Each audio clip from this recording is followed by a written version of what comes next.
快乐不整虚的，咱的评价都是真的。感谢帮我们发现好去处的大众点评冠名播出。番茄是个宝，茄皇错不了。感谢约一颗阳光番茄在里面的茄皇联合赞助播出。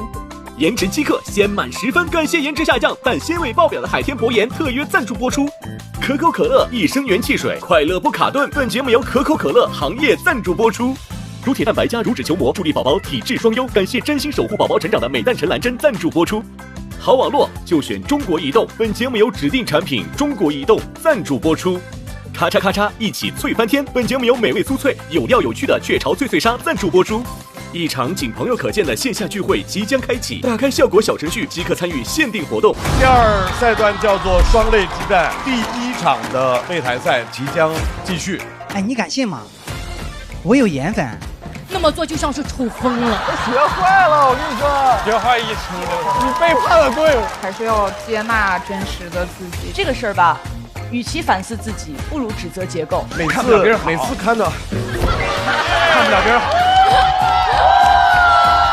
没什么大愿望，我要黑化啦 ！But I like。以为你在玩火，然后。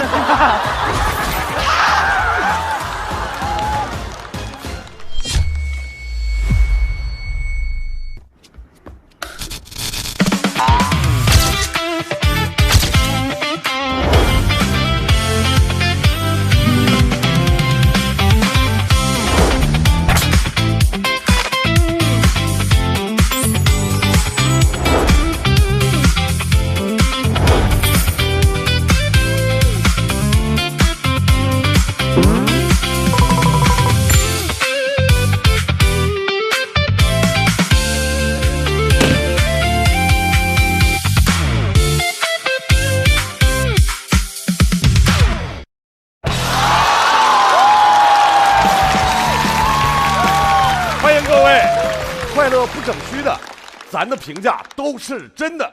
感谢帮我们发现好去处的大众点评冠名播出。番茄是个宝，茄皇错不了。感谢约一颗阳光番茄在里面的茄皇联合赞助播出。颜值7克，鲜满10分。感谢颜值下降但鲜味爆表的海天博颜特约赞助播出。各位，我们第二赛段叫做双擂之战，第1场的擂台赛即将继续。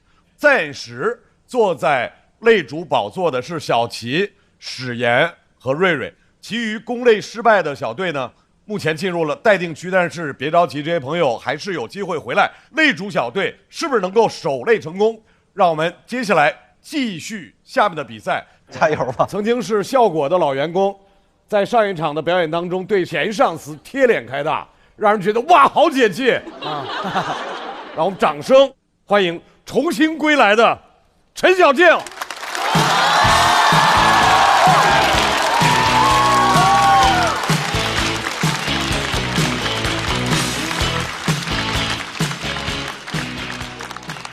大家好，我是陈小静。上一场我把效果文化骂了一遍，今天继续，不吐槽公司，吐槽小人。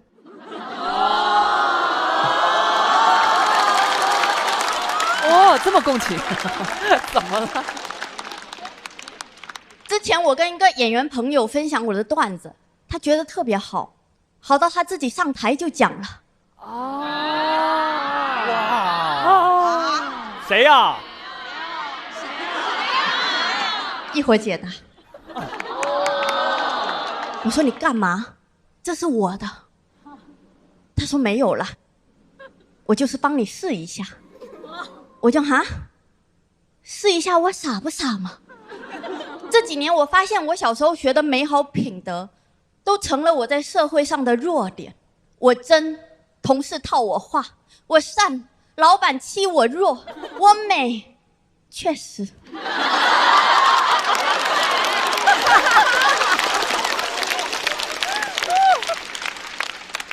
以前大家经常叫我笨蛋美人，我还很开心的问，干嘛这么叫人家了？他们说单叫笨蛋没礼貌。人不聪明就会很笨。有道理。工作几年，三观尽毁，心脉受损。我信的背叛我，我依赖的舍弃我。哎呦，所以在我30岁那一年，我决心改变这一切，我要黑化。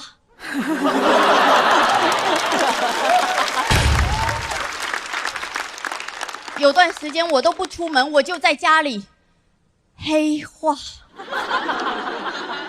有个朋友问我，你最近到底在忙什么啊？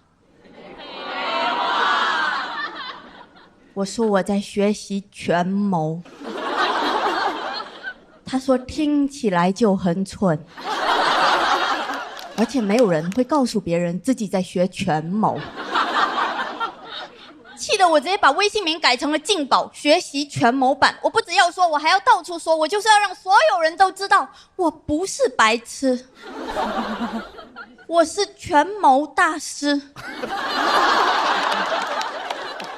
朋友看我那么认真，也不讽刺我了，他劝我去看医生。我哪有空看医生啊？我忙着看博弈论呢，我看得我眉头紧锁，因为这个东西它里面说到底，它竟然都是在教我数学。他就教我面对问题的时候要排列组合不同的情况，分析利弊，评估风险，从而选择一个最优方案。看完我激动，把以前算计过我的那些小人全部带入了公式。哎呦，我要狠狠地算计他们。算着算着，我在想，要不让人家算计吧。我算不出来，我是文科生啊。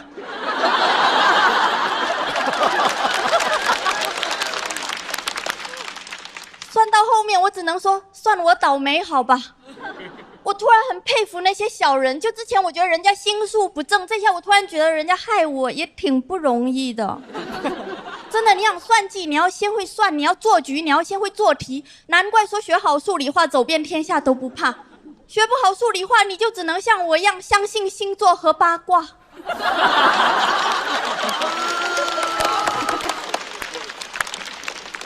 算不出来，我就只会每天在小某书那种遇到小人怎么办的帖子底下跟着发小人滚开。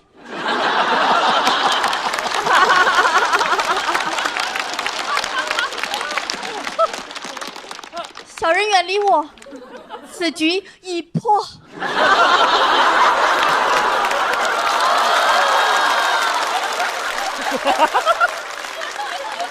太可爱了，小静。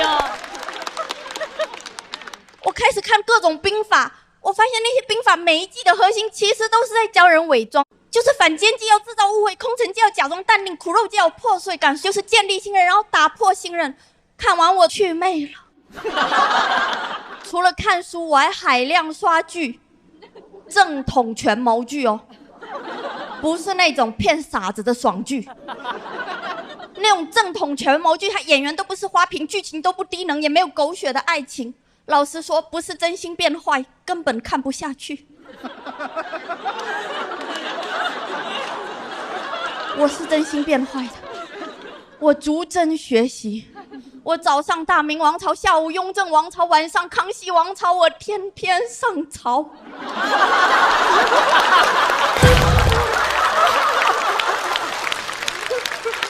比上班累多了，每天就在那边揣测生意，而且很多地方根本就看不懂。看完剧，我还得打开视频网站看2个小时的名师解析。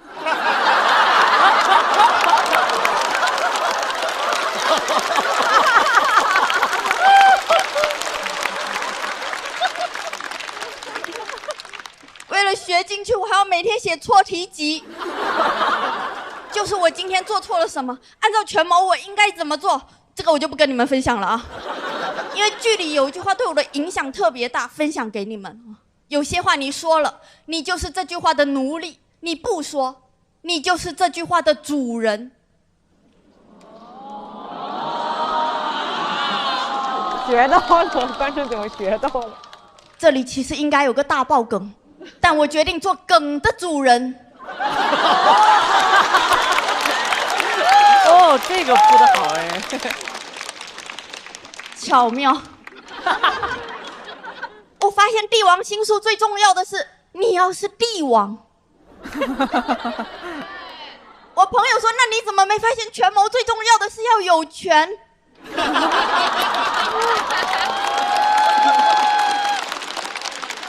醍醐灌顶，没有权有谋用。有谋用啊！那我们普通人不学权谋，应该学什么呢？我想到了，学维护权利。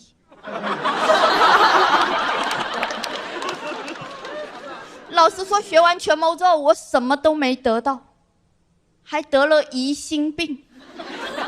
我甚至都理解曹操了，什么宁叫我负天下人，休叫天下人负我，他就是破碎了。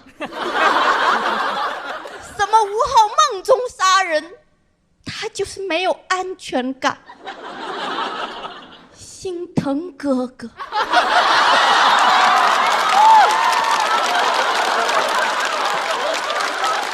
好像在演网剧。前段时间看《藏海传》，我观察到这种权谋剧的节奏其实主要分为3部分：隐忍、复仇、释怀。我发现我3部并2部，我隐忍然后释怀。就是我隐忍着，我在想啊，这我都忍得下去啊，我好厉害呀、我就释怀了。我把这个分享给朋友，朋友说好厉害呀、学成了窝囊废。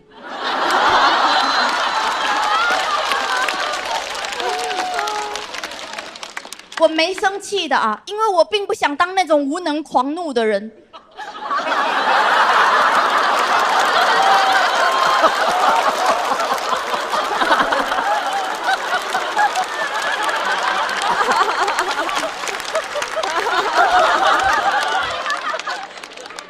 所以我都是无能狂原谅。没办法，真的复仇要学习的东西太多了，难怪说君子报仇10年不晚。难怪大家爱看短剧，还是重生复仇快。怎么一重生就会权谋了？计谋说来就来，性格说变就变，好想体会一下这种计上心头的感觉呀！真的好想当个心机女啊！我心机女在我这是褒义词，是我的梦想。我每天睡觉前都在祈祷，赶紧长出心机呀！可以说睡前是我一天中最坏的时候，一觉醒来真没想到良心还在。到底是谁说的学好不容易，学坏一出溜？学坏很难的。老实说，今天这个比赛的出场位置我也权谋了。我把41个选手排列组合了一下，我不能接文本强的，不能接呈现好了，不能接人气高的，我不能接的有41个人。还好我最后接了快哥这个大傻子。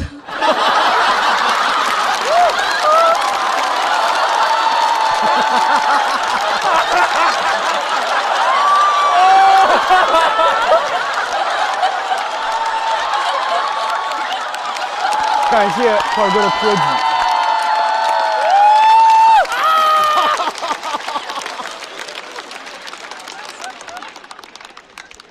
最后我跟大家汇报一下我学习权谋的结论吧。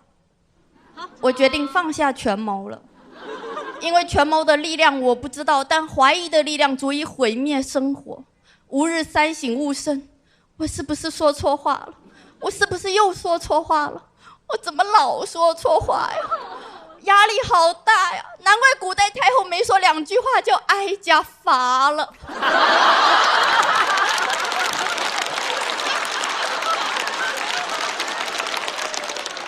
我顿悟了，如果一切都可以被算计，那我要相信，我相信因果，相信好人有好报，因为除此之外，我不知道怎么去约束别人了。相信正能量就是我们普通人最大的权谋。我最相信的是老天爱笨小孩。哎呦，对。对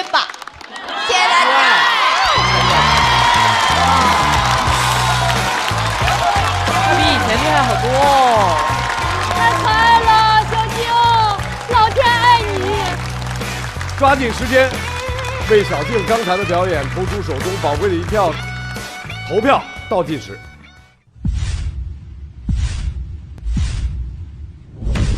再次掌声送给小静。谢谢。哇，厉害，小静，小静实在太厉害了。对，和我们之前认识的小静脱胎换骨，而且貌似柔弱，对，其实无比坚强。因为我学权谋了。对，因为学权谋学的太好了。说完权谋了，我们整个的心态全谋了，太棒了！哇，哎，感觉就是说，就是这种一种复仇的这种东西，打开了您的任督二脉哈，就是整个感觉。就是怎么这么有趣啊？就是因为越说到后边就感觉生活也许欺负了你，但是你感觉就是特别卡通的，要报复这一切那种感觉。上回感觉像那种暗黑女王。对，我心里就是那样子。对，这一次是血色的浪漫要开始一点点要上来了哈。但是他又不报复。对啊，他没学会啊。因为报复很难，复仇要学习的东西太多了。而且我想说的就是说，善良才是最有智慧的，因为这个世界上出现过无数很有权谋的人了，很厉害的人了，但是这个世界到今天这一步，大部分人还是选择了善良，说明这个世界是因为智慧让善良到现在的，所以说智慧就是善良，所以很重要。我觉得好厉害，因为就是我感觉他有能力，就是他说一些可能。这个话题换成别人来说，会让人觉得讨厌，会让人觉得有种就是有那种卡通感特强。对，但是从他嘴里说出来，你会觉得哇，好好玩。你会觉得这一切在他身上又合理又好玩又可怜，有一点。而且那个发音特逗，我要成为大吃，对，大吃一顿。对，因为我觉得就是小金老师他刚才这一段的这个文本，从尤其是偏中部一直到后面，真的是醍醐灌顶。我们的最强的感受力，就反正我所看到的，就是他从发自内心的想要去黑化也好，学权谋也好，我要变坏，我要黑化啦！真的是发自灵魂的一股，就是真的很认真的，就是没有在跟大家开玩笑。但他去了解权谋，在了解这一切之后，最后放下的那个释然，其实我觉得这一点上其实蛮打动人的。就是无论如何，我们在做着自己手头喜欢做的事情，只要我们的心里面是坚持的那份小小的善良，就会有很多的一些好运在眷顾我们。就是虽然对，那显然能看出来，我也是相信，是必须的，相信的力量。对，因为有一个点特别悖论，如果一个人特别有心机，别人就会知道他有心机，所以就不会对他特别善良，你明白吗？对，所以他就变成了一个。就是说，你有心机，别人承认了之后，大家就不会那么对。真正有心机的人是不会让你发现他有心机的。哇！当你发现他有心机的，都是因为他很蠢啊！真的吗？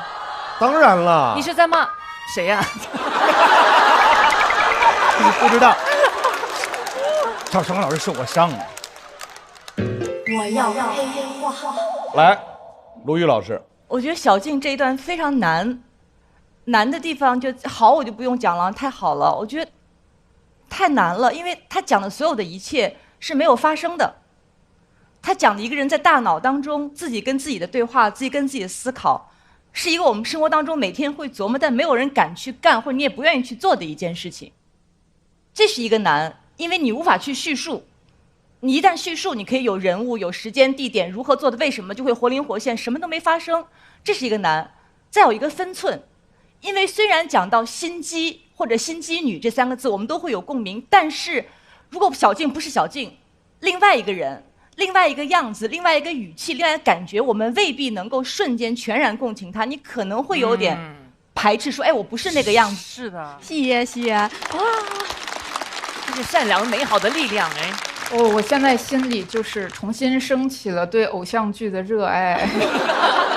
就是我特别想看一个偶像剧，就是像小静这样的笨蛋美女，然后身边有快哥那样就是历经沧桑的慈祥笨蛋，然后还有像小杜这样很有正义感、愿意为别人撑腰的。好巧的人生啊！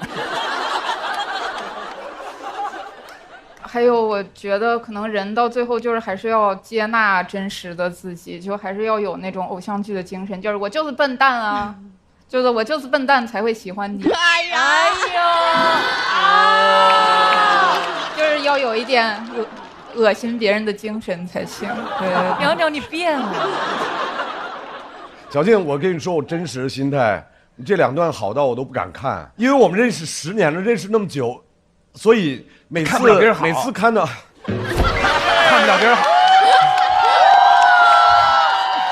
那是别人。每次看到你的要收尾结束的时候，我都会那个热泪盈眶那种。对，是我学完权谋之后呢，我也特别就是变得多疑，我也不会再相信那些随便接触我的人，我只相信经过时间检验的人。张老师就是，谢谢。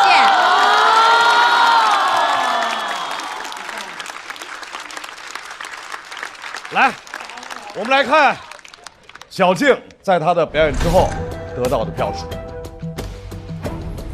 200以上。小静可以200以上，对，肯定。我觉得一定200以上。我觉得190左右哎，我觉得肯定200。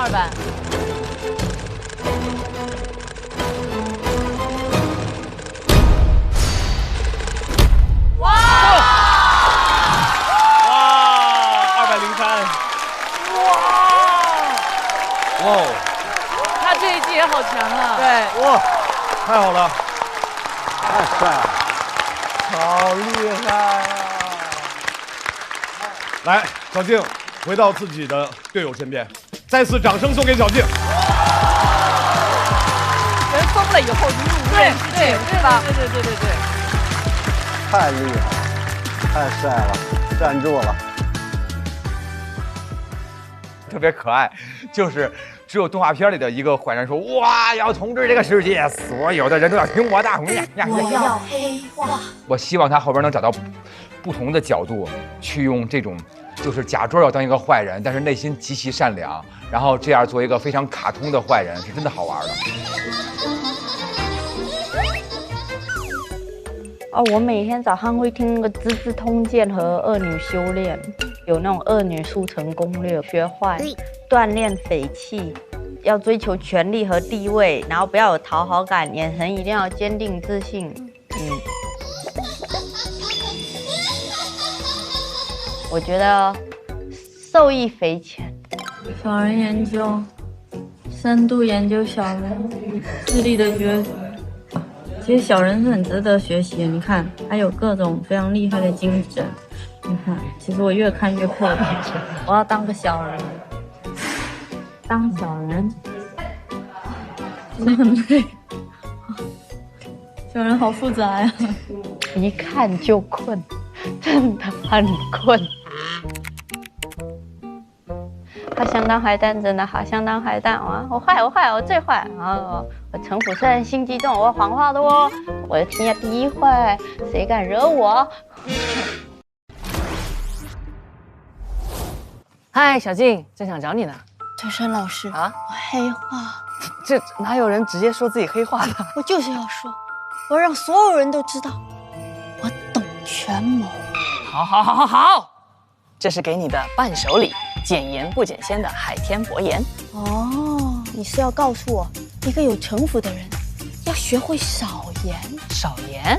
哦，我确实是想送你海天薄盐，毕竟它不咸又很鲜，健康又美味。哦，你是要告诉我，要学会平衡？啊，小静，还给我吧，还给我吧！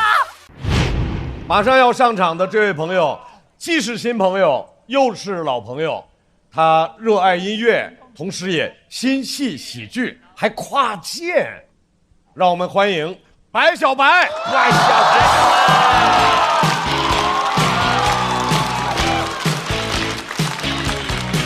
Hello， 大家好，我是白小白。来之前，导演告诉我说，我们这个脱口秀的形式都是站着说。你作为歌手跨界，能不能来点不一样的？我站着说不让我倒立唱啊，是不是这样？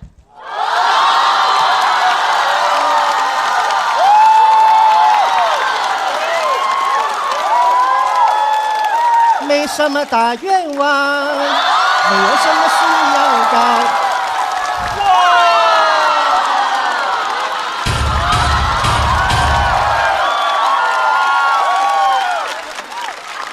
太震撼了！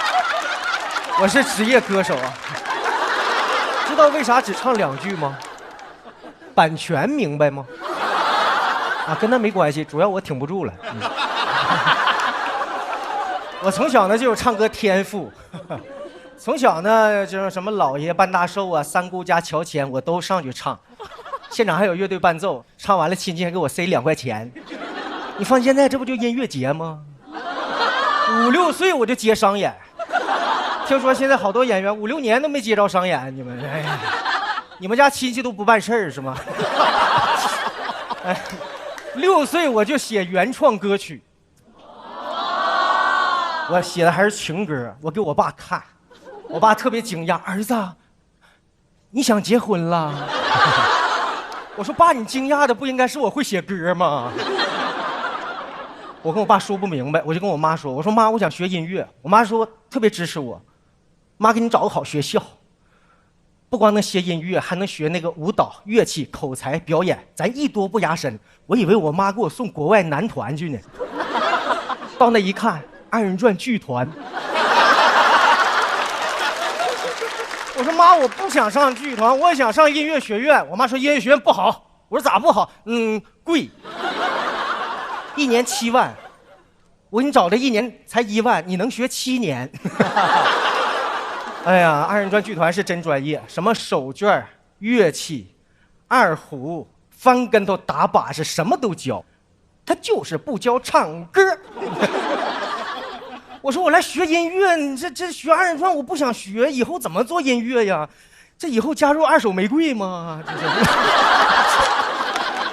我就找老师去了。我说老师啊，我想学歌，我6岁就写原创歌曲了。老师说你先踏踏实实的，原创之前呢，咱先学会翻唱。我说怎么翻唱啊？老师啪就翻个跟头，然后就唱上了。翻唱。我说老师你先回来，别翻。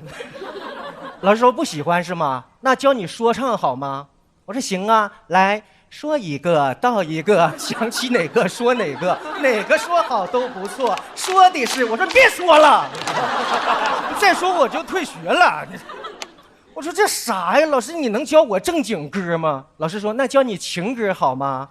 送情郎啊，一送送只在大门啊东啊。一都不压线。2人转会的多。我说再给我送走了，哎呀，在那儿坚持了2年，就逃离了这个环境。毕业之后呢，我找了一家唱片公司面试，那老板就问我，小伙子，你有什么演出经历呀？我说我演过音乐节。老板说不能啊，这片音乐节这几年都是我做的，没见过你呢。我说我干的比你早，6岁就干了。老板说你在哪儿演音乐节？我说就是那个就马家堡、王家屯、麦田村音乐节。老板说那你还会什么才艺？给我表演一个。我当时就给他表演一个翻唱、说唱和宋庆郎。老板说演得非常好，我给你推荐一个2人转剧场去演去吧。兜兜转转我又回到了2人转剧场。那帮2人转演员是真厉害，一个个的包袱炸，效果好，观众都站起来鼓掌。只有我一个人只会唱歌，什么都不会，显得我格格不入，就跟现在一模一样。啊！但是2人转的观众跟脱口秀的观众还是有很大区别的。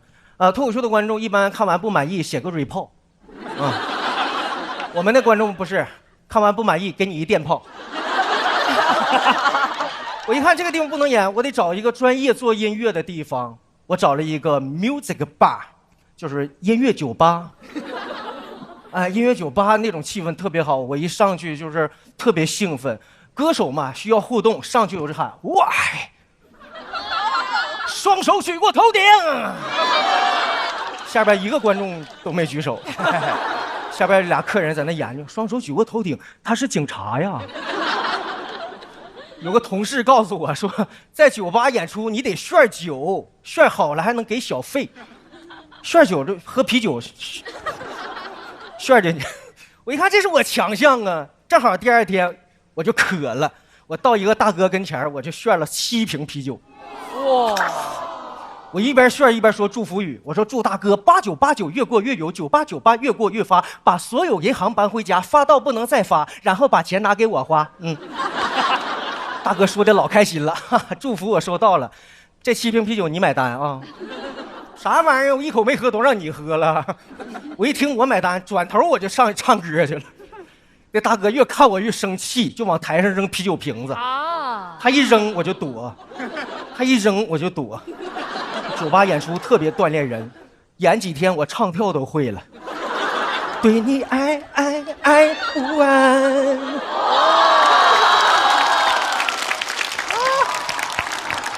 绝活脱口秀。我一看这地方演出不行，太危险，我找一个讲文明且高大上的地方吧。我找了一个 shopping open show， 就是商场开业，门口放个破舞台，铺2块破地毯，还有个充气小人儿，风一吹就这样。见过吗？哎，老板要求我演满40分钟。老板呢，为了招顾客，就给我买了一堆洗衣粉，就让我发福利。我一边唱歌，我一边喊：“谁要洗衣粉？谁要洗衣粉？”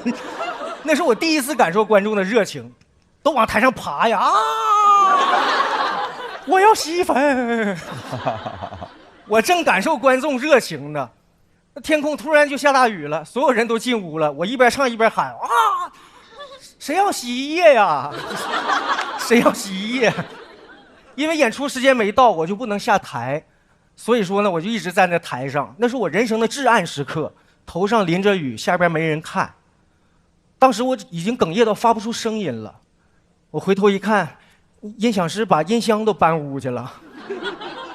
我说：“你干啥？我演出呢。”他说：“那个你演你的，我这个东西泡水就废了。”所有人被狂风暴雨都卷进了屋里边，现场只有一个人陪着我，就是他。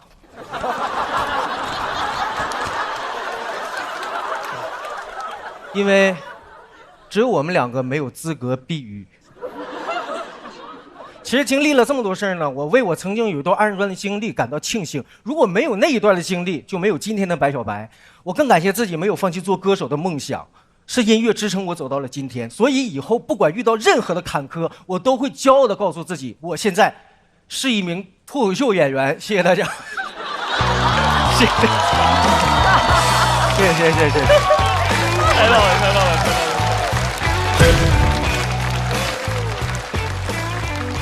锁票倒计时，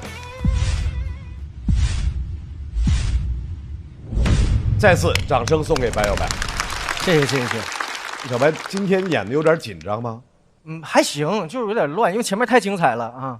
你也很精彩呀！一上来，哎，倒立的小美满，第一回听哈，从来没听过满美小啊，没什么大愿望，满美小倒着过来。因为咱们都唱歌什么那种，是不是特爽？你之前参加主咖的时候，主咖那个是纯吐槽，这个比赛竞技这感觉不一样。这个观众都资深的，这不好演。哎，那你以前演出的时候还碰见过什么好玩的事？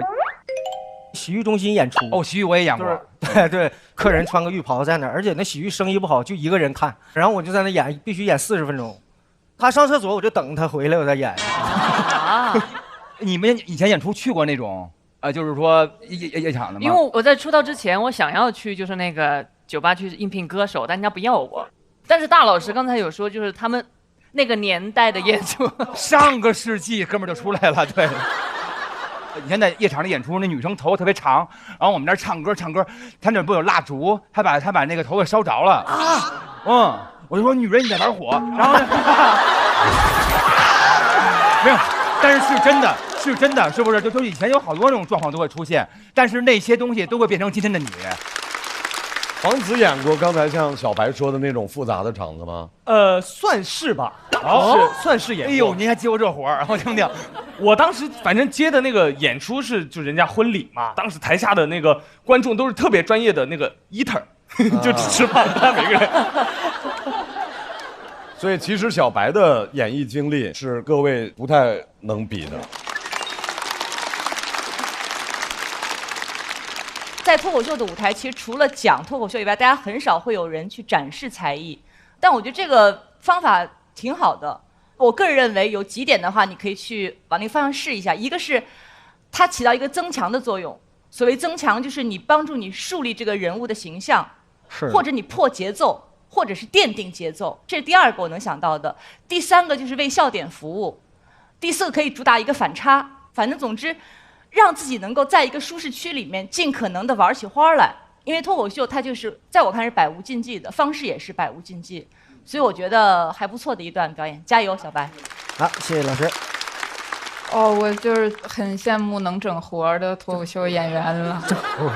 白小白老师这一篇稿子比上一篇的整体性更强了，就还是挺明显的。因为第一次不太懂，然后看完上一次比赛，我就有感悟了。是很厉害。通过白小白这次说，让我就理解到原来2人转演员他们这么辛苦，他们需要具备的能力太强了，又控场，然后又要感受观众的氛围，然后随时把那个活翻出来，我觉得太厉害了。又有主持，又有互动，又有表达，又有歌舞，太厉害了。是的，对。来，我们再次把掌声送给白小白。同时，我们也要请块儿哥、小静正在守擂的3位回到舞台。小白在笑团是拿满了票，我们看一看挑战守擂的小队的总票数，请看。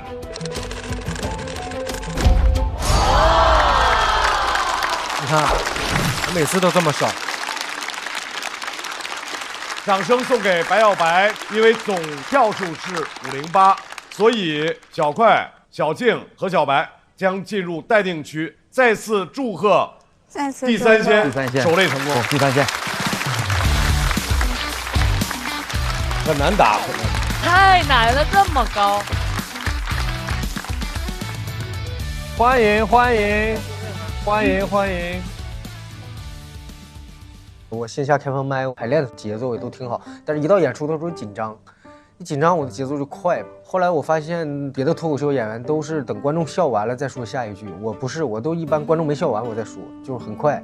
所以说我学习了很多经验嘛，我比上次多1票，上次168，这次169啊，我是觉得这个票，不太理想，很沮丧。坐吧，咱们是按这个票，我这应该再低点，给我换一马扎。领导，您坐 C 位。如坐针毡。你们就是看到那个抽签抽到你们的时候，你们的感受？抽中我们那一刻，我想终于轮到我了，给他们展示一点真正的幽默。我当时想的是，对，挺高兴就上去了，对。攻擂失败的那个时候，心情是咋样的？众望所归嘛。我还没演完我就知道了。我本来以为会有一些个悬念，但是我也怕悬念让大家等得难受，我上来就把悬念给他破除了，你知道吗？太体贴了，我多体贴。体面人就是这样。对，我觉得快哥心态很好啊。这些年我在这个行业就光传授心态了，知道吗？我从来没有操心过快哥，所以今天就很，以后也没有机会操心了。反正大家都很爱快哥。快哥，你是我第一个脱口秀界的老师，你们现在夸得越狠，到时候我就哭得越重。每一次大家聚在一起的时候，永远都是他让大家嗨起来，然后他那些阐释啊，就天然的搞笑。我觉得观众可能不太。没有了解到他那个稿子里表达的那个痛苦，越说越心酸了，眼泪要下来了。跟小静我们2个认识也得有个7、8年了吧，至少应该是脱3时候认识的，现在又是脱3了。哎呦我的娘啊！你说说，一个轮回咱都走完了，因为我们俩都编剧嘛，而且那时候也经常一块演出。小静。被罚那场演出，其实我也被罚了。哦，对，那个印象最深刻了。对，那时候我们也是按患难之交。对，他那时候还做了一个视频吐槽公司的节目。小静是我的重磅嘉宾，那时候你压力很大，同时在做怎么办？然后他脱舞，自己没上去吧，还得给别的嘉宾写稿。你在那磨那个咖啡，我去你房间。那年代还没有那种解压玩具，他在那儿跟疯了似的磨。都是我内心真实的。我的妈，这个笑点！你看这是。对，所以我们俩说要组合的时候，那些编剧朋友就说：“哎呀，对，一个商界奇才，一个略懂权谋，是不对？反正就讽刺我俩智商不高。智障。对，但其实我一直觉得我们俩挺聪明的呀。对呀，这个。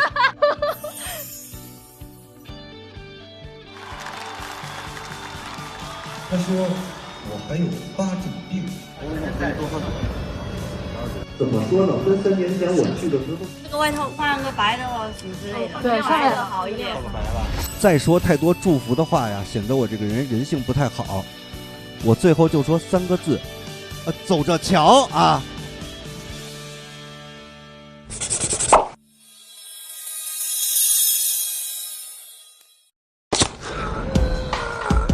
这榜牛啊！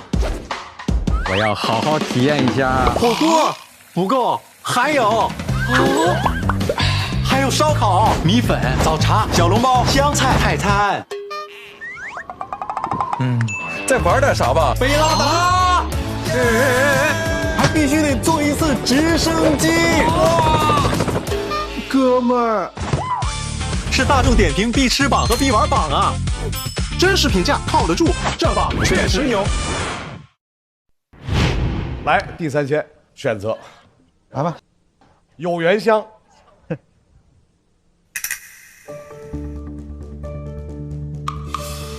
是了，是我们那个了。来压一手，我觉得是有缘。哎，我也觉得。我求你了，我求你了，求了。你没选上啊？我认真选择。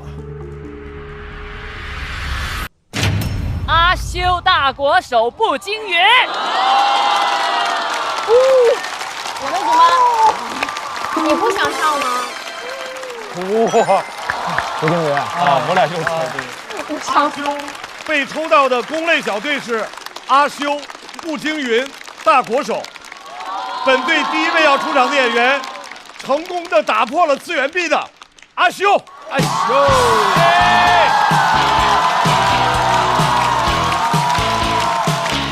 他那是挂了个工作证来。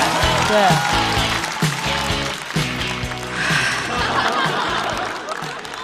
感谢大家，非常感谢你们。介绍一下，我是阿修。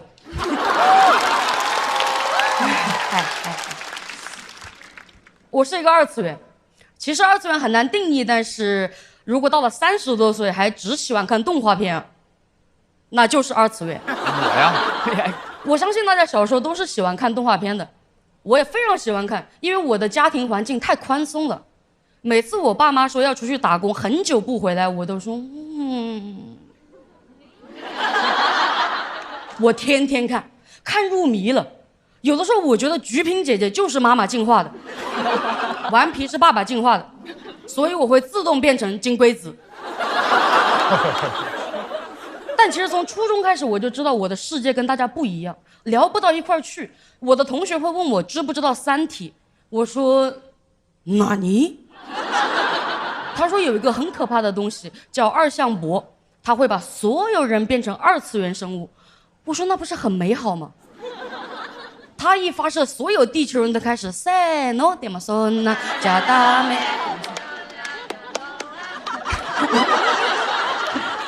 谢谢，谢谢。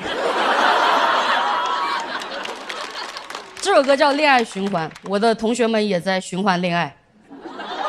只有我是28岁之前都没有谈过恋爱，因为在我的脑子里，爱情是注定的，就是你遇见那个人的时候，你们2个人手指会闪光，眼睛会变成星星，会有一阵风适当的吹来，花瓣落下，2个人头发都被吹起，一个人说啊，一个人说哈，这是爱情。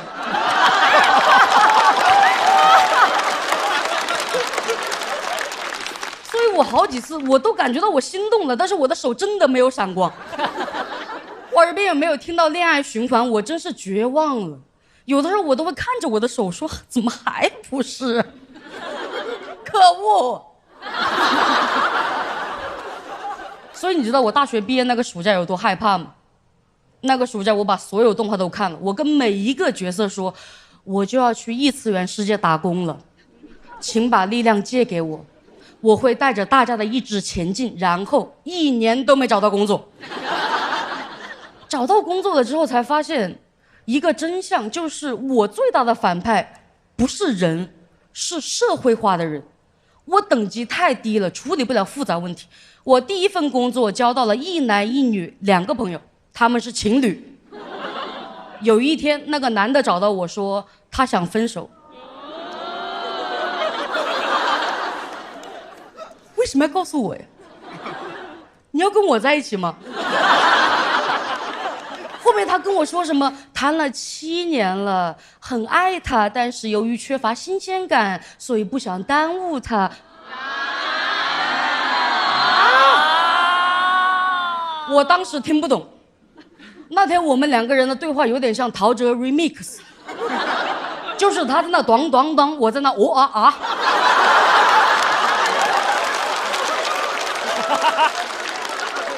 因为爱情不是这样的，动画里只有一种情况是爱了很久却要分手，就是我超爱，但是我们不是同一个物种。想到这我脱口而出，我说你还是人吗？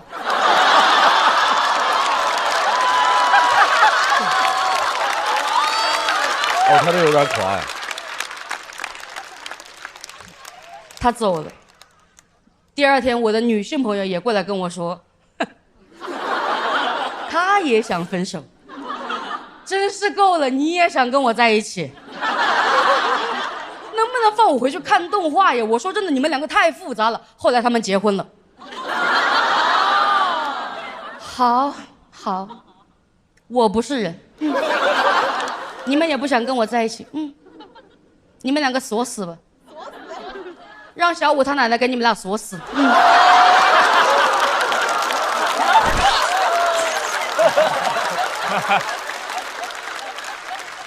我没有去他们的婚礼，我去了另外一家公司。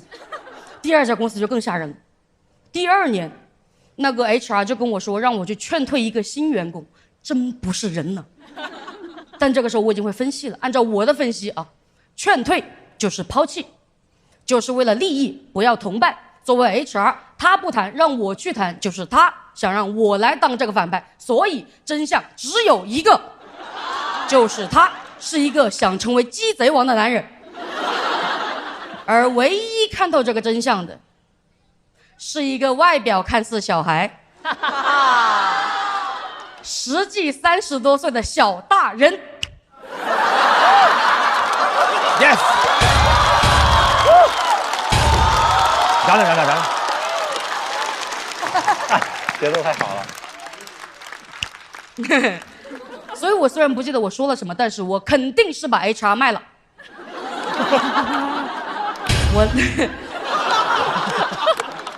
我当着那个员工，我把邮件念了一遍，然后我说，他们想让你走。我狠狠背叛了 HR， 不仅如此，我回去还给 HR 发邮件，我说 best wishes。我太坏了，我是一个彻底的双面派，我从一个小大人变成了一个大小人，怎么会这样啊？我恍惚看见幼年期的我自己天真无邪，在那你好社会，转头对着现在的我你好社会。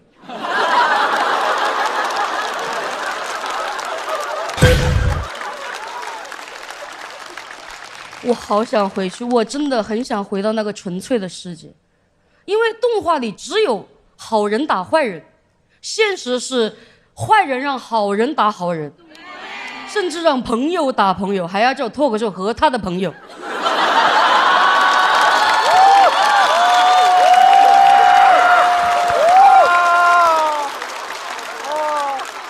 请注意，这不是我们节目的名字啊，少念了一个字，门。这是什么意思呢？就是如果想让我攻击我们节目，没门啊。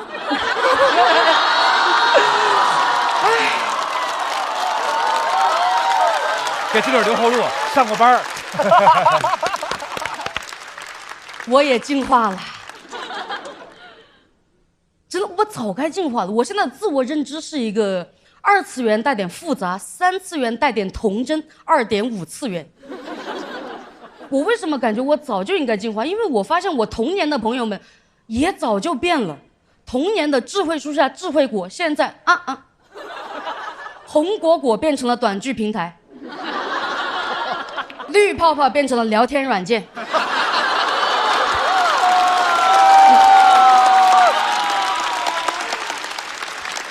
而我个人从小的最重要的陪伴者菊萍姐姐，也在前天6月1号正式退休。42年不让人退休啊！她当了42年菊萍姐姐了，我也看了她20年。作为真的很忠实的观众，我可以衷心的表达我的想法，我真的感谢她，因为她退休这一天，我也开始学着做大人了。感谢你们，谢谢。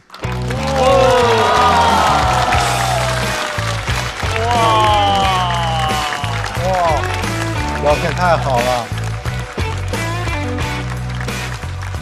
阿修的投票倒计时，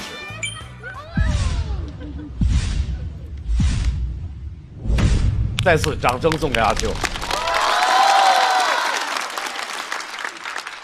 阿修，这期节目播出的时候，咱们一定要热烈的邀请倪萍姐姐和菊萍姐姐，倪萍也来啊！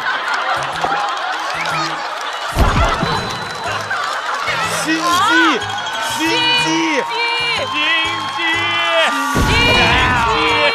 机小刚，多来一个萍姐姐没什么事儿啊。我们一定约着那个菊萍姐姐、红果果、绿泡泡一块儿互动一下。还有金龟子姐姐，还有金龟子姐姐，太好了。OK， 董浩叔叔啊，对，真的对，太可爱了。深深就说说，因为深深本身看这个时候特别感触又特别深，对不对？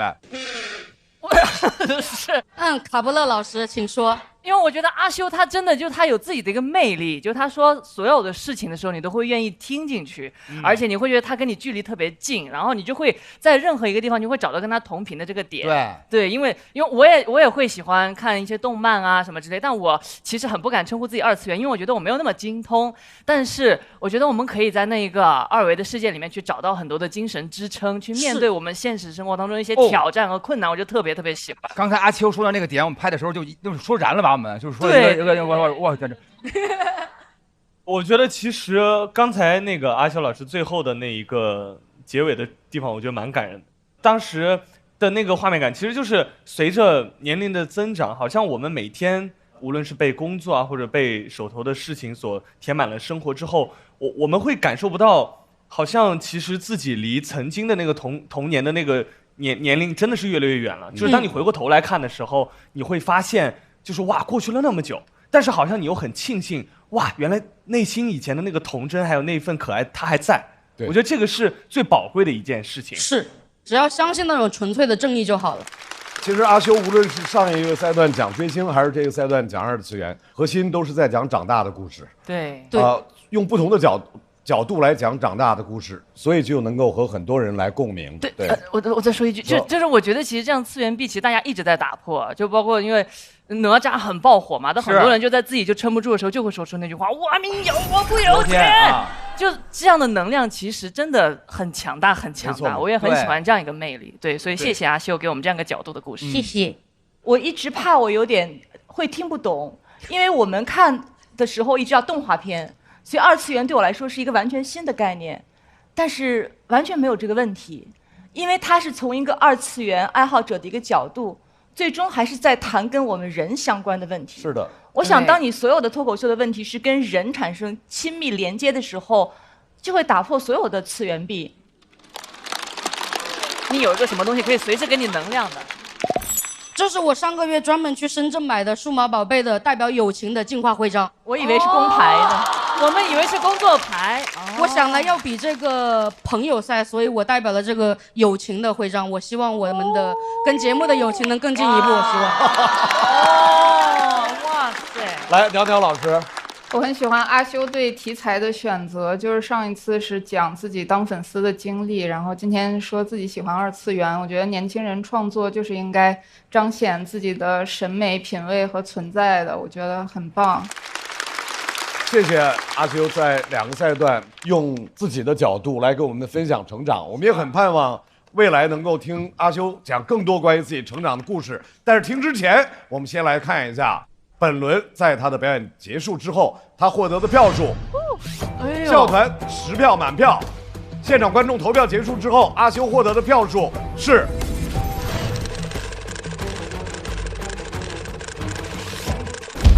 198。掌声送给阿修。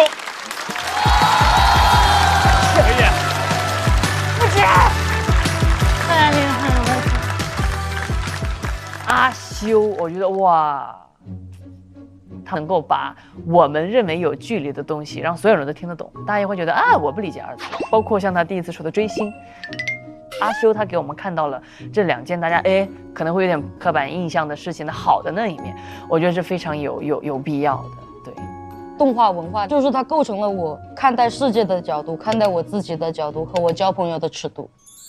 我信念崩塌的时候，我才会去那个里面再重新寻找到我的信念感，还有对生活的勇气，就相当于他们2个都是我的外驱力，因为我觉得现在就是我最舒服的状态了，我可以跳脱，可以做选择，可以在必要的时候完全封闭自己去做某一些事情，我非常喜欢现在的生活状态。马上要来和首类的第3仙 PK 的第2位朋友，一向都是步步生风的步惊云。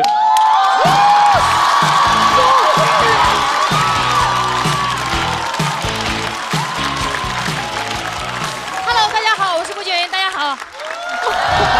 谢谢。现在经常一上台就被观众夸漂亮，还漂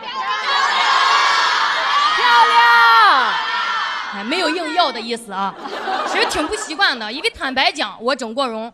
就我现在这张脸基本上都动过啊！我知道说到这儿你们听不进去我说啥了，都想仔细的看看我。我跟朋友也说了，我说我整过容，他听完很诧异，说啊，不应该吧？整容脸不是那种很漂亮的吗？我说朋友不是那种很会提供情绪价值的吗？其实我从小就知道我自己长得不符合审美，我以前是单眼皮、塌鼻子。我们全家都是双眼皮，所以那会儿小时候老有亲戚会问我说：“哎，你眼睛怎么这么小，还这么单呀？”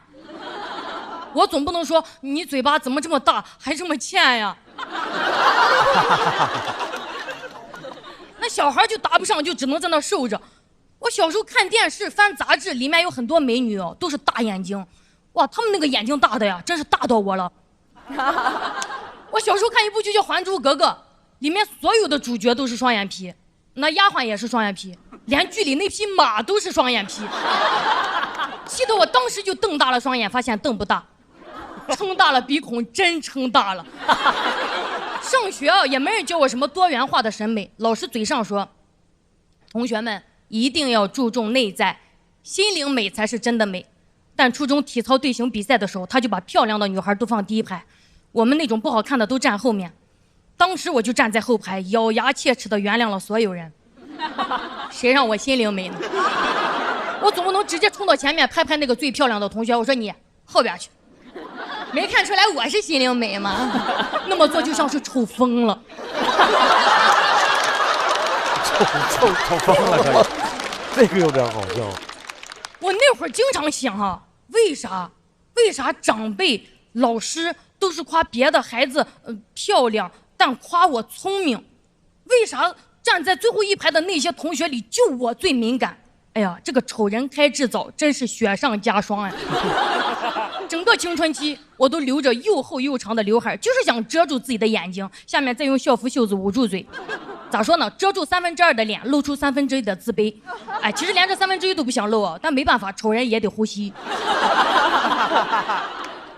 终于熬到了高考结束。别人第一志愿双一流，我第一志愿双眼皮。我想家人从小就说我不好看，肯定会支持我的。我回家就说了，我说那个我想去整个容。话音刚落，全家开始夸我漂亮。我姥爷甚至说，哎呀，虽然你眼睛小，但你眼珠子黑呀。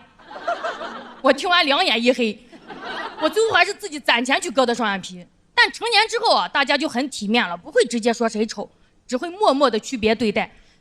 我以前上班的时候竞聘过一个岗位啊，笔试过了2个人，一个是我，一个是人群中一眼就看到的美女，我偏要争。现在回想，真是自不量力，只有力量。输了我都不服气，气冲冲的跑领导那儿质问，我说凭什么？我笔试成绩比他好哎。领导说啊，因为他形象好。我说形象好咋了？还形象好？行吧。出门就后悔干嘛呀？这下形象没人好，脾气还比人差。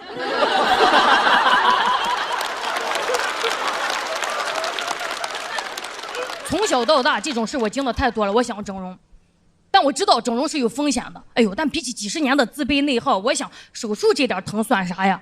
哎，但是整容真的是个无底洞。我当时割完眼睛是大了，大到一眼就看到鼻子不行。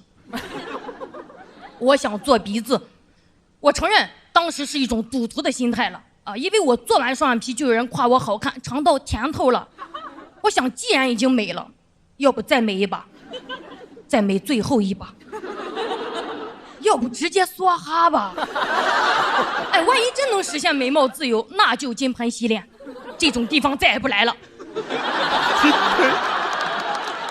当时躺在手术台上，那个灯啪的亮起来，很刺眼，挺紧张的。我心想跟医生开个玩笑，破一下这个气氛。我说医生，哎，一会儿做完我会比这个灯还亮眼吧？医生没说话，直接把我全麻了。做完鼻子我还幻想就像电影里演的那种，让我坐在镜子前，纱布一层一层的拆开。医生看到我手里剪刀啪就掉地上了，对着我的脸呀 beautiful。 结果是我拆开纱布，他说呀，叫主任过来。我下觉得不对劲，我说啥意思？他说你先别着急，我就知道我得急了。我赶紧起来看镜子，我说怎么肿成这样啊？感染了。我当时后悔的要死，我心想为什么要赌这一把？我心想我收手了，我不玩了，把我的心灵美还给我。医生看我那样，赶紧就安慰我说：“哎，你放心啊，我保证修复，能修复到你之前没整的样子。”啊！我说啊，我整容图的是个过程啊。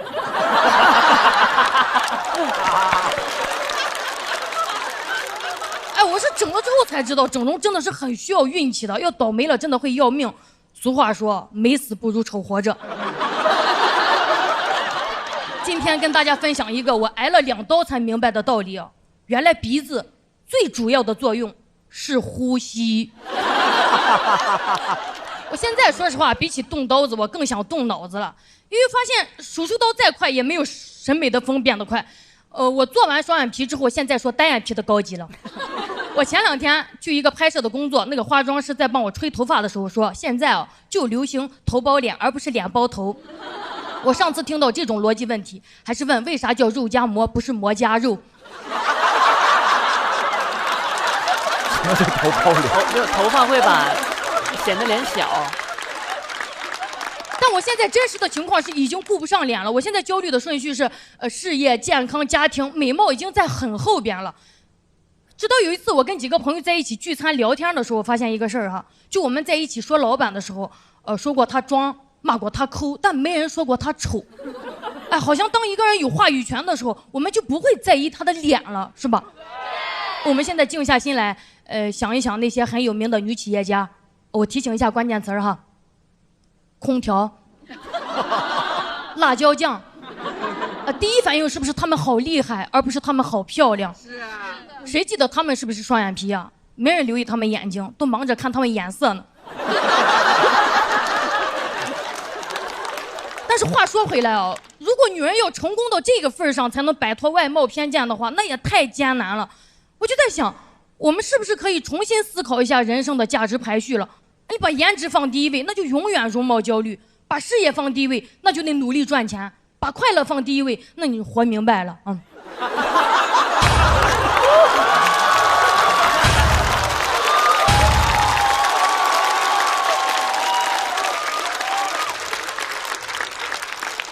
当然，我也不想说什么女孩子不要容貌焦虑，咱都自信起来这种废话，因为外貌偏见它还是在呀，那就等着吧。我想等一天，童话故事里小女孩站在那个魔镜面前，不用再说魔镜魔镜，谁是世界上最美丽的人，而是说魔镜魔镜，打开窗帘，我要晒太阳了。谢谢你们，我是步惊云，谢谢大家。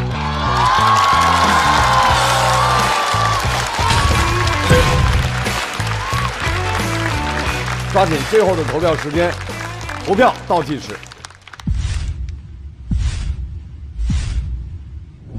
再次掌声送给步惊云。谢谢大家。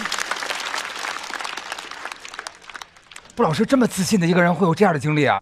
在我印象中，步惊云是一个非常那种自信又生命力非常强的一个人。哦，也会这样哈？那我就对我自个儿那个安慰到太多了，是不是？我以前小时候那个穿衣服就是瞎穿那种，人都说我穿衣服没重点，然后我就说爱漂亮没有重点，对不对？但是您现在是因为这个主题感觉就是说特别有力量，还是说您还会这么想吗？可能从小跟这个经历也有关吧，就是很自卑啊，20多岁就光想着整脸，但现在就没有那个时间了。我们其实很多时候能想起来都不是经历，是我们对经历的解释。同样经历这些事儿，然后如果我们解释的觉得这一段是我为了我现在更加的自信而必须要经历的，那我就不会对那段经历以前那么的在乎。我觉得现在你对你自个儿的解释，在我看来是非常自信且蓬勃的。我觉得希望你能一直这样的生活下去，特别棒。谢谢大老师，谢谢您。关于美不美这个事儿，我特别赞同。我听到了一句话，就是这个事儿吧，与其反思自己，不如指责结构。因为当整个世界对于美的标准如此单一的时候，你不能要求一个人他不去居于这个压力而做出一些可能不想做的决定。对，压力很大的。还有，我觉得成年人美不美，想怎么样去美，都是非常个人化的一个选择，我都会尊重。讲到步惊云，你非常漂亮，可能手术有一部分作用，但大部分的原因真的就是因为你在这个舞台上，你真的是光芒四射。哇，谢谢。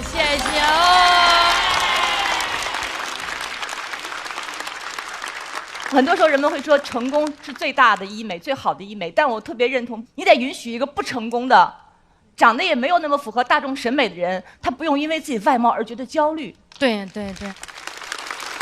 有一点我特别相信，你跟人生很多事儿相比，外貌是特别不值得排在前几位的一个事儿。布姐在创作这一篇的时候，其实心路历程还挺复杂的。布姐有跟我说，就是也是因为一直能感受到外界的压力，才想去做这件事情。但是她又怕自己已经是一个出名的脱口秀演员，如果她在台上说这件事儿，如果造成年轻人又去做了，要怎么办？但如果她说你不应该去做，又觉得好像站着说话不腰疼，因为自己已经做过了，所以这个立场就是很难把握。所以布姐写这篇稿子的时候，就是来来回回改了很多遍，很不容易。谢谢鸟。我就最后一句就特别喜欢这样的对话，就会感觉就是有的时候那些压力真的你很难去完全不看到它，因为那些东西它就明晃晃的摆在那里。但是通过聊完之后，感觉在脱口秀这个舞台去看到了很多就是我们自己心中的疼痛，别人可能会觉得矫情，但在这里被认同这种疼痛，我觉得是一个很幸福的事情。所以非常非常喜欢步惊云老师，谢谢。谢谢周姐。我们来看一下步惊云在自己的表演和大家投票结束之后，他得到的票数是。谢谢大家。哇，可以的。哇。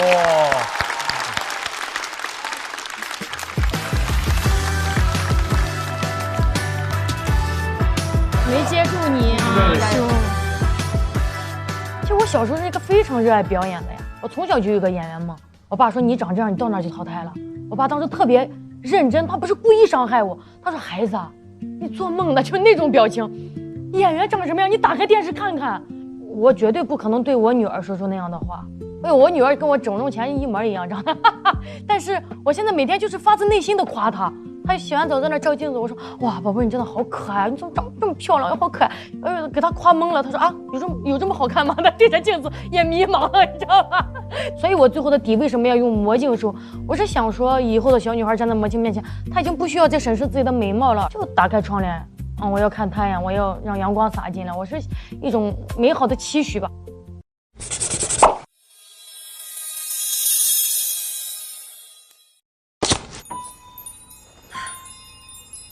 音乐讲究每一个音符的和谐，健康美味更要精准的咸鲜平衡。海天博言，每100毫升盐分低至7克，开启精准控盐新时代。海天博盐，减盐不减鲜，每顿都是好吃的健康餐。颜值7克，鲜满10分。海天7克超薄盐，更多海天薄盐系列产品，我的减盐选择。这个小组最后要推出来的是一位大家熟悉的民间哲学家大国手。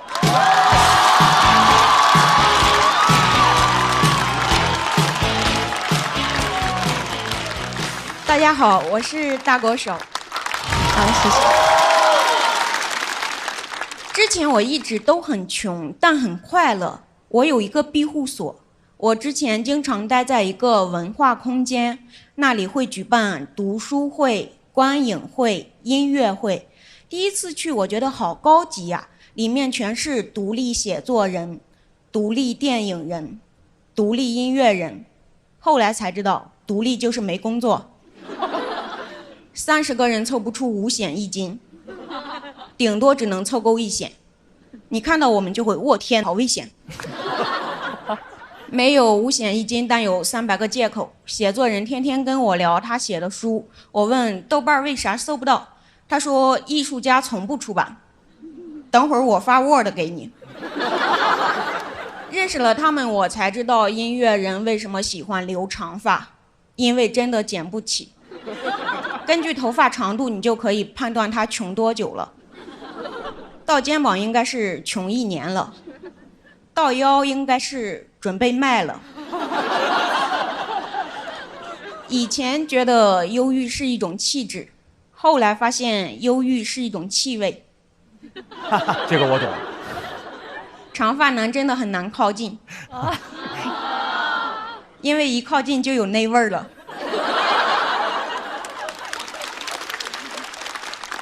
所有人都很穷，你甚至可以听到这样的对话：借我50行不行？分3次还你。这么有实力，3次就能还清。听完我就爱上了这里，这里有一种无条件的包容，因为没一个人有条件。有次我看到一个人是骑共享单车来的，我就劝他：你都这个条件了，你就走2步吧。他说不是，上个人没锁。那你手里的奶茶，上个人没拿。我说给我喝一口，他就骑车走了。因为学哲学，我在这个空间很受尊重，他们觉得我很聪明，经常跟我聊哲学。有次吃完饭，大家就坐在那儿，开始问我，什么是自由意志？人生有没有意义？宇宙的起源是什么？聊得非常深奥，非常抽象。但有个问题没人敢触及，没人敢问，在哪儿买单？这个问题太具体了，而且真的有答案。之前有人问我为什么那么穷还那么快乐，细心的观众应该听出来了，穷且快乐的要点就是你得一群人穷，一个人穷根本笑不出来。一个人穷还在那儿高兴，应该是穷疯了。我一直觉得我们这群人最大的特点是穷，后来发现我们这群人最大的特点是会把失败说得很浪漫。我有个朋友叫菲菲，骑自行车骑了1000多公里去跟女孩表白，到了之后我们就问他在一起了吗？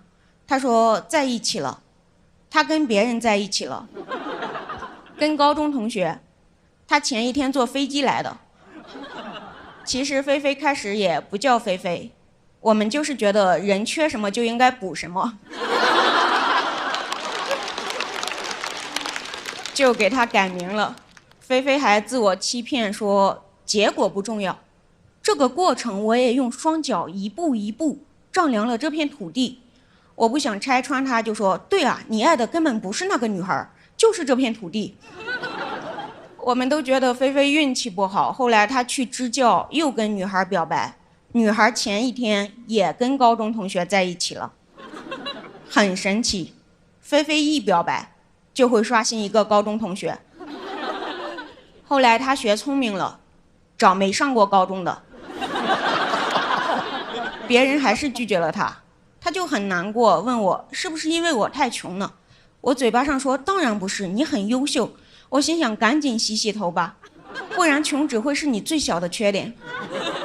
现在5年过去了，这个空间也倒闭了。回看过去，我经常觉得很恍惚，我分不清当时到底是在追求梦想还是逃避现实。有时候甚至觉得就是不上班闲的。第一次冒出这个想法的时候，我吓了一跳，我觉得我好老登啊，我有什么资格评价过去？我现在不就是有几个臭钱吗？后来我认真想了想，我认为当时不是逃避现实，是灵活的面对现实。当时我们年轻迷茫，不知道人生想要什么的时候，我们选择了一个自己愿意承担的代价。每种生活都有代价，有人选择工作忍受无聊，有人选择自由忍受贫穷，有人选择工作忍受无聊和贫穷。人生就是祸不单行。但无论怎么选择，我觉得大家都是在认真生活。我现在挣到钱了，就经常找机会宴请年轻的艺术家。今天现场来了一个新的俱乐部，叫折耳根喜剧，这就是我的俱乐部。我是听说节目组可以给俱乐部的主理人包差旅来上海，为了宴请朋友，连夜成立了一个俱乐部。路子确实有点野了，但我觉得也还好吧。我也只是看到一辆共享单车，没有锁。最后，我想跟迷茫的人说，不要怕，因为没有方向，就代表哪里都可以去。谢谢大家，我是大高手。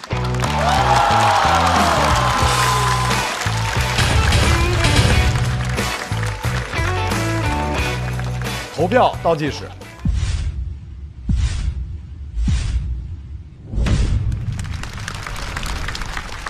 哎，折耳根喜剧的朋友在吗？折耳根啊，就是因为节目组包差旅来的。是。哇塞，靠着梦想活着，还是也挣钱呀？靠找他要钱活着。他就是梦想本梦啊！你觉得靠找大国手要钱能要出多少钱呀？每个月都可以找他刷新一次。啊。到现在我已经给了他2000块了。4年呀。还有另外的朋友也会给我们钱。你们俱乐部营业吗？怎么一直在化缘？营业的，就乞讨。就是上次他来完之后，其他俱乐部的老板说给他送2张桌子。当我们听完了这个俱乐部的存在现状之后，不由得觉得这小块不错呀，活的。所以所有的俱乐部的主理人们，大家都要在我们周围的其他俱乐部的身上多看多学，看看别人就知道自己活得还可以。再次掌声送给大国手和折耳根俱乐部。我好像没有什么样的资格去点评这种生活。因为如果你没有经历过生活特别巨大的历练，没有经历过特别困窘的时期，好像很难有资格去点评这种生活。但特别感动我的就是他的表达当中都有特别深的淡淡的哲学的思考在。其中最让我动容的一句话就是灵活的面对生活，给我触动特别大。人可能就是这样，就是你到什么山头唱什么歌，随行就市，高有高的走法，低有低的走法。确实，我觉得这可能就是大国手他的哲学思考带给我最深的感受。谢谢大国手。而且大国手其实他讲的这个东西对于我来说是非常燃的，这在我心目中就是我的2次元。因为我之前确实认识一大堆那些玩摇滚的、画画的、摄影的，就特别味儿那帮，就是对，然后而且特别神就是在于，因为这帮人特别喜欢那种病态的天才。但是他们最终学会的只是病态，没有学会天才。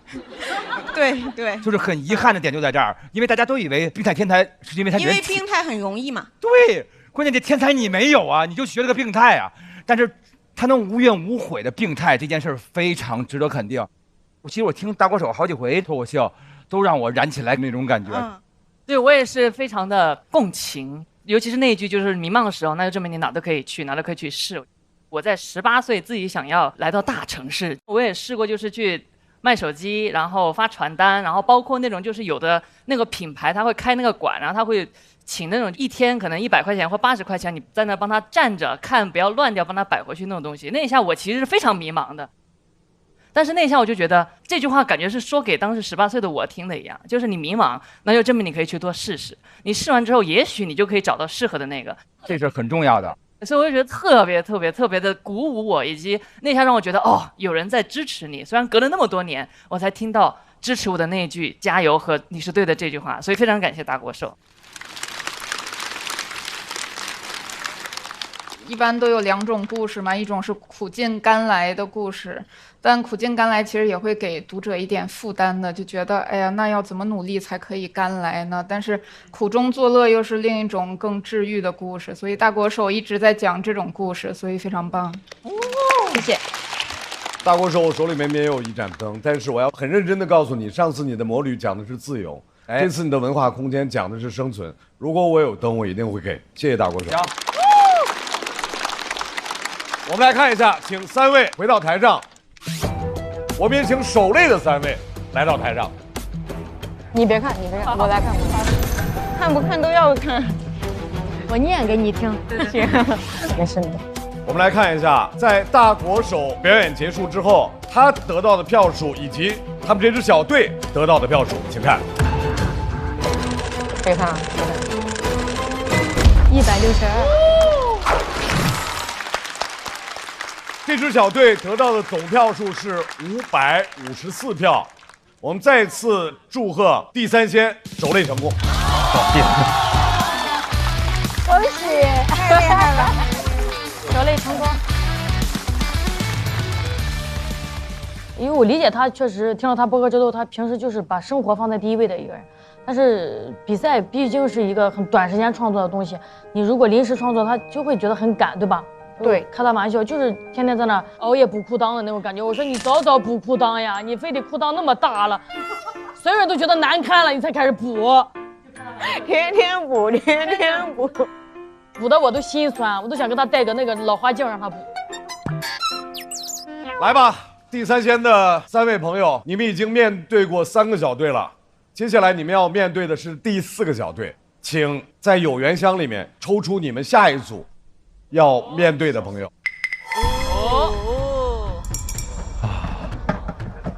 小四爷吧，该来了吧？我觉得应该是我们了，我要把我的被子打开，要开始亮相了。可能是。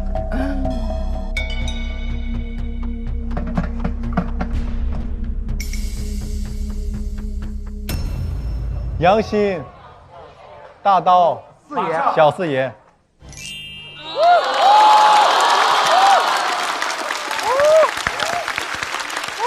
大刀老师又来了，凶活，好了，加油，加油，哥哥！要上场的攻类小队是小前锋小四爷、神奇主妇杨鑫、自成一派王大刀。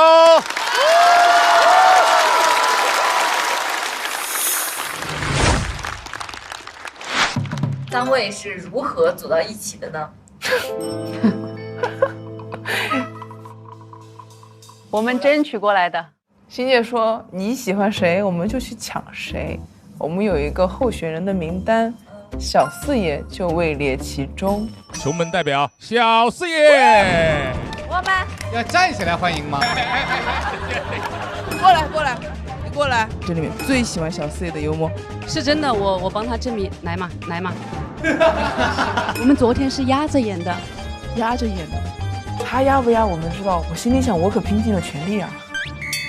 他当时其实内心是非常纠结的，他和大国手也可能想有机缘巧合再重新组队，但是我们一直在给他洗脑，放弃吧，对吧，欣姐？完全正确。用了20分钟把他老婆洗通了。那我加入他们吧。来。你们组队后有愉快的玩耍吗？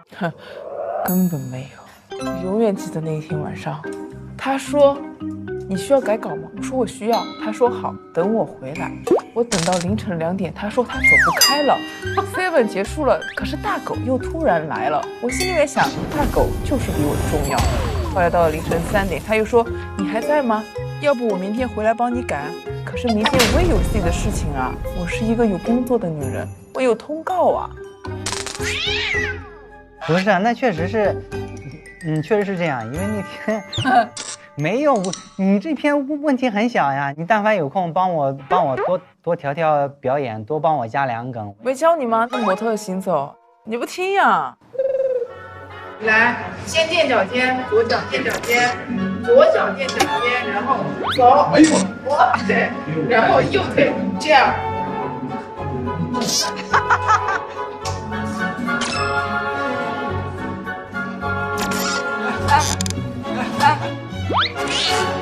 欣姐，你说句话。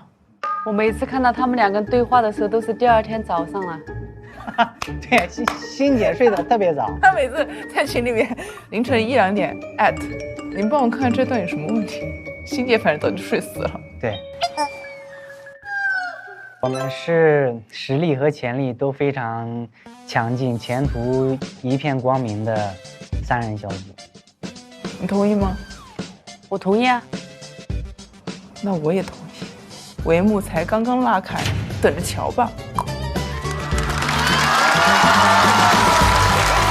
第1位上场的老朋友了，大家都在关心，不知道他现在一天吃几顿饭呢？掌声欢迎小四爷。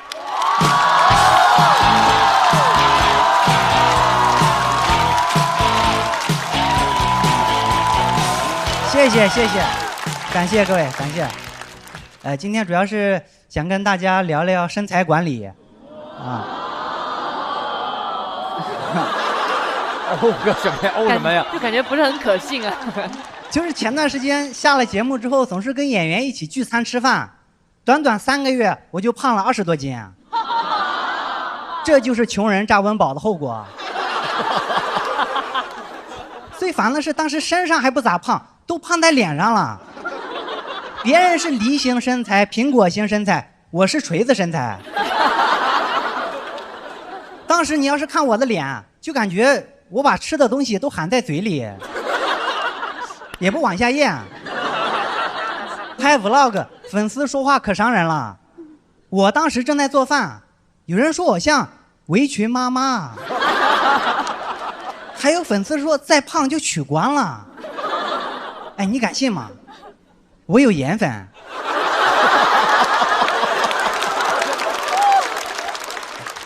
恶评有点太多了，而且节目马上就要开始录制了，上节目胖太难看了，我必须得开始减肥了。我开始吃减脂餐，这很难受啊。这对我来说有点太残忍了，因为我刚开始吃上好吃的。我第一次点减脂餐的时候，我还以为他忘炒了。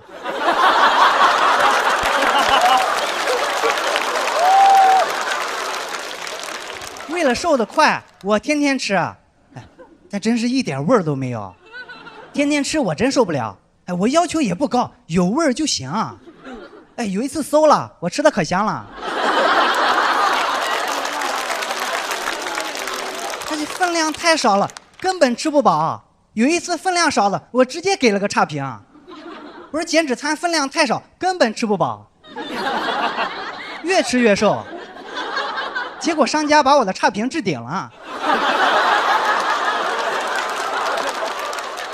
太贵，我就尝试自己做。可是减脂餐里面东西品类很多，分量又很少，买多了容易坏。这么少的食材买菜都很麻烦，老板都嫌弃我啊。他问我你要几根玉米啊？我说那个3行。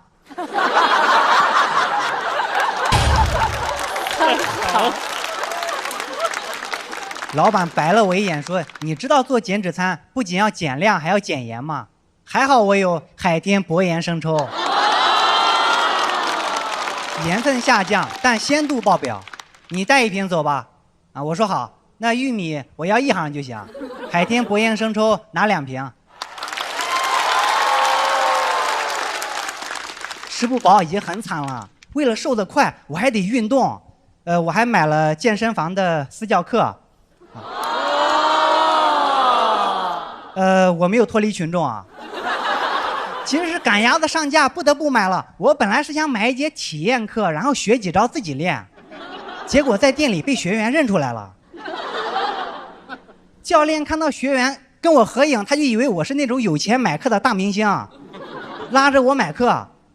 首先，我不是大明星；其次，就算我是明星，但我的人设是穷啊。我就想拒绝啊，结果教练说：“你是明星，你肯定不差钱。”这句话一下子就把我夹起来了。我有点好面子，所以这课我就不得不买了。但是我抠，我必须得跟他砍价。我砍价砍得有多狠？可以说，把明星带给我的面子全都丢光了。买完课，我是以素人的身份出去的。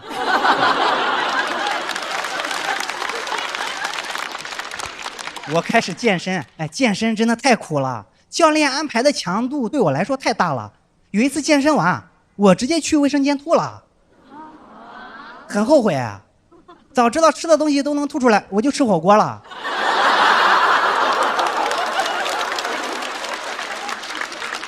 不仅累还疼，尤其是练完腿，第二天我动不了了，点减脂餐根本没法拿。也就是那天，他馊了。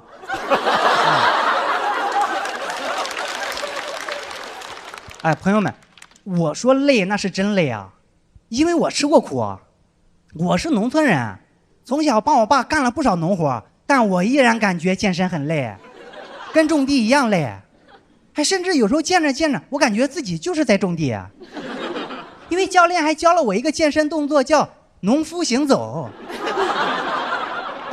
我刚听到这个名字的时候，我有点敏感。我真想问他，你是怎么看出来的？那你教别的学员是不是白领行走？他说这个动作就是模仿农民在田间地头拎水拎重物的动作。我花这么多钱啊，就是为了看你在这模仿我爸。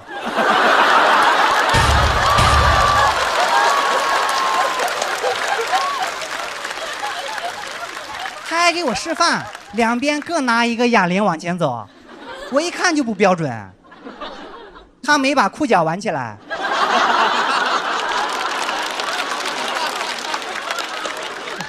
很讽刺啊！小时候我爸妈总是跟我说，他说你长大了千万不要干体力活赚钱，只能说他们的想象力还是不够丰富。我现在干体力活花钱。我越想越觉得健身没必要，也就是我在城里没有地，不然我根本不会去健身，直接去种地。有人可能会反驳我说种地练不出好身材，你不研究怎么知道呢？用锄头的时候收紧核心，抻肩，一组5亩地。一组5亩地。每天来5组，不仅能健身，等到秋天还能同时收获小麦和小麦色皮肤。而且健身健完你就拉倒了，但是种地你不白种，你再种点生菜、番茄，减脂餐都有了。这样健身的钱你省了，减脂餐你也可以自己种，你种个地直接把一条减肥产业链全打通了。商家1分钱赚不着，这就叫用小农经济打败资本主义。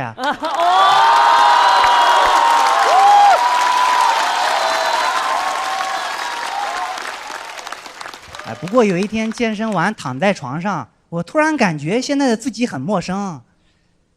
我感觉现在在做的事都是在背刺以前的自己。以前我就想多吃饭，现在能多吃了，我却在减肥。我还办健身卡。去年我刚在节目上吐槽给我推销健身卡的小哥，怪不得我脸那么胖呢，都是被自己打肿的。感觉这些经历就像是我做的一场梦。去年我还吐槽给我推销健身的，今年我主动开始健身，果然人生如梦，梦都是反的。哎，既然梦都是反的，那我下一个段子主题已经定了，我要好好吐槽一下上海的别墅有多难买。讲到这，感谢各位，感谢各位。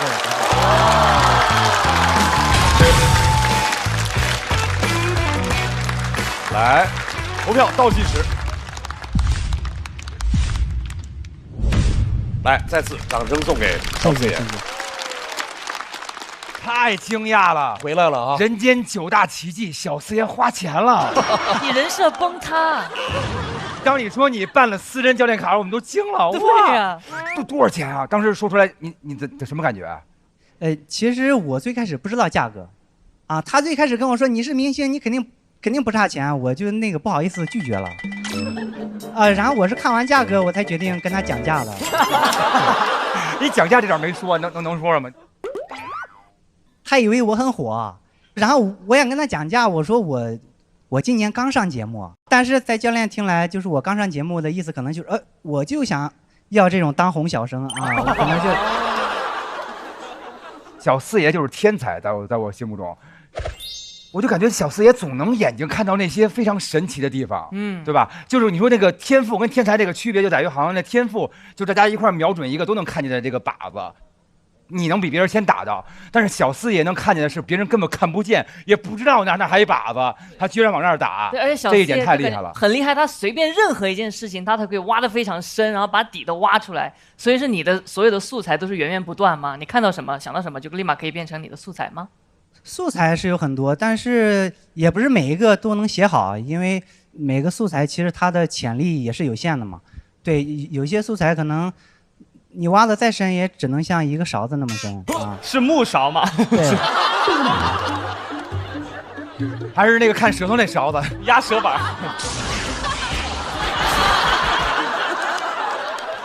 对，但是有一些潜力比较大，然后他可能就能挖到井底那么深。还有一些潜力更大的就是周深啊，潜力更大的是周深。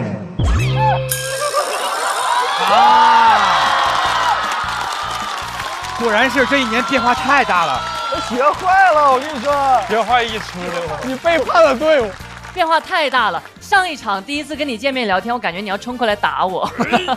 这一场你变脸变得太快，你人设崩塌了，小四爷。对，你甭管说他周深吧，他城府现在很深啊，真的是救命。我其实刚才跟那个鲁豫老师在笑，他一组5亩地。那个地方就真的画面感很强，就是他在外面对3盆玉米，3行玉米，就是他的形容词总会是出乎你的意料，但是当你捕捉到他的信息以后，你会觉得非常的奇妙。他在整个描写的所有的内容都是剖析了那些我们平时很多时候可能会想到，但是绝对不会再往下去了解，比如说健身的底层代码。小四爷的文本特别好，像一个回旋镖，就他不仅是扎一次。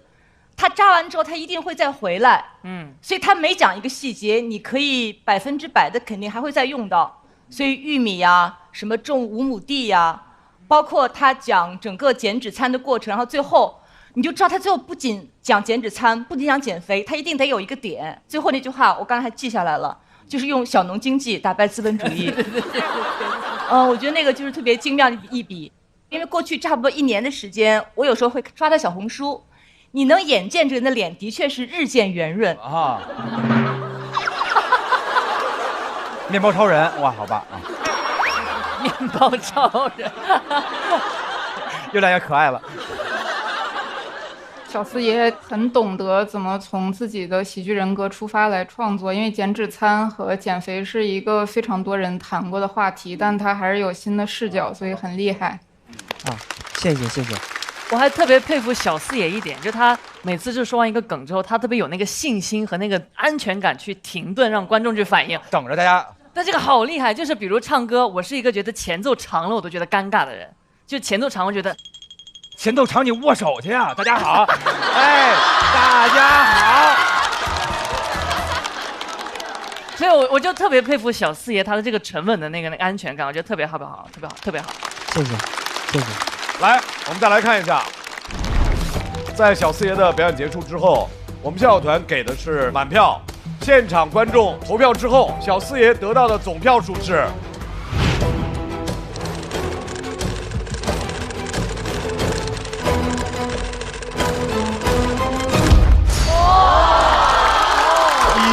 9，也是不错的成绩。掌声送给小四爷，加油加油加油加油加油！谢谢。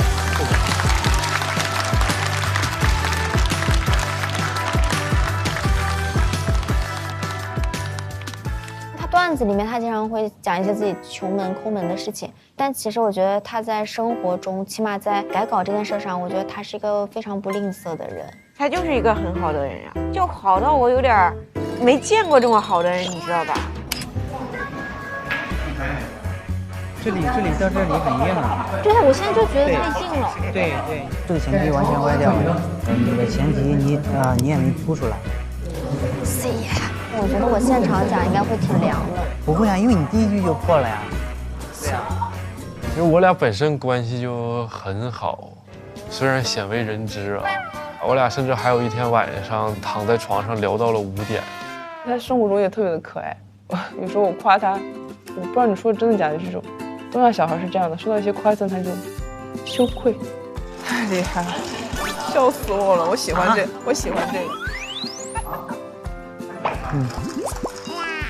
因为我的能力也没有说很厉害，就是希望能提供一些帮助。要是提供不了，有时候感觉也挺无能为力的。当然，如果他们有空的话，也可以帮帮我，我这些素材都得新写，我这些。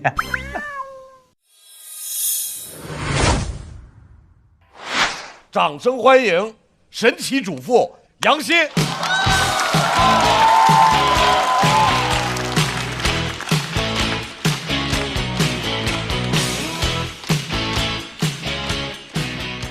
大家好，我是杨欣，我是一名家庭主妇。我跟老公认识2个半月就结婚了。婆婆为这个事情也不太高兴。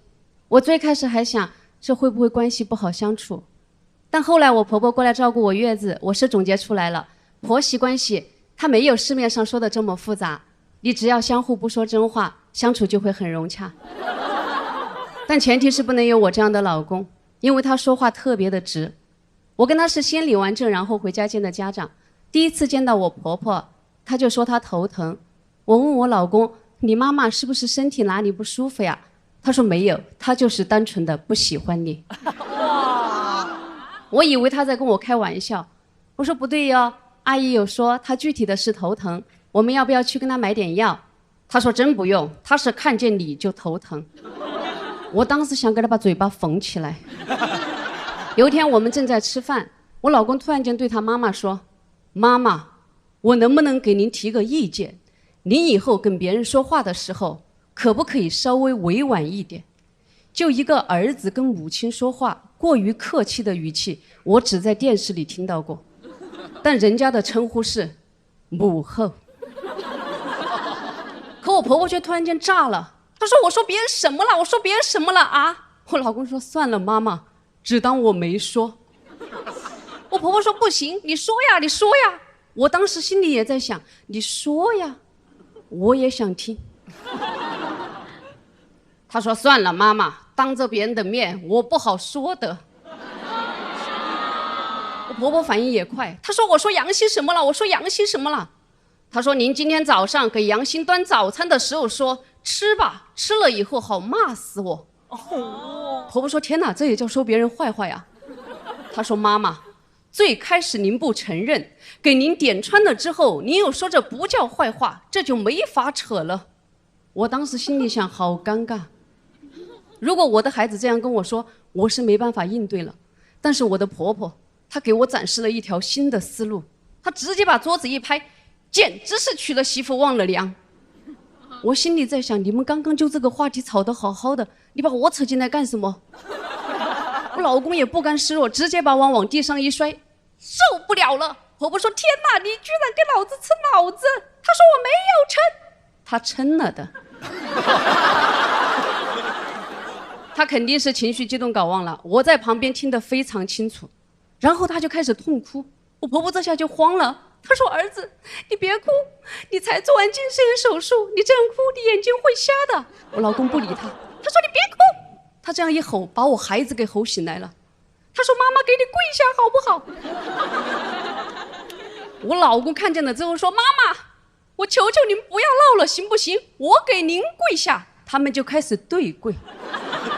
我哪里见过这种场面，我当时人都要吓晕了，但是我不敢晕啊，因为他们3个人虽然各哭各的，但都哭得非常的投入。我要是一晕了就没人管小孩了。他说你别哭了，妈妈去死好不好？他那个语气我模仿不来，但是里面带着一丝威胁，我的死是你哭造成的。他就去砸墙，他砸了2到3下，我数着的。我分析那个力度应该也不是很疼，但是他补了一句哎呀之后，就顺着那个床躺地上去了。我老公突然间从地上弹起来说，老婆打120。婆婆也从地上弹起来了，别打，打了我骂死他们。第2天一早，婆婆像往常一样推门而入，把我和我老公吓得从床上弹坐起来。她说，我想通了，我在这里影响了你们2个人的关系，我决定回老家。我当时心里那个雀跃呀。他说让他爸爸来照顾他，我天有他了。我连忙在被子里掐我老公大腿，我老公说不用，他自己能照顾好自己。我当时心里想 beautiful answer。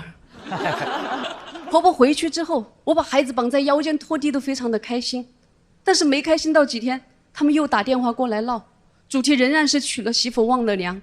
有一天我老公实在受不了了，他说爸爸妈妈，明天我就去跟他离婚，孩子归他，以后不要打扰他们母子俩。我觉得我老公好霸气。挂了电话之后，我说算了算了，你跟我说实话，你们家到底能不能照顾好这个孩子？如果能，孩子就给你，因为像你这种家庭以后不会有女人愿意跟你生孩子的。我走，他说你要走，带我一起走。我说你说的这么浪漫干什么？谁带这么大个拖油瓶？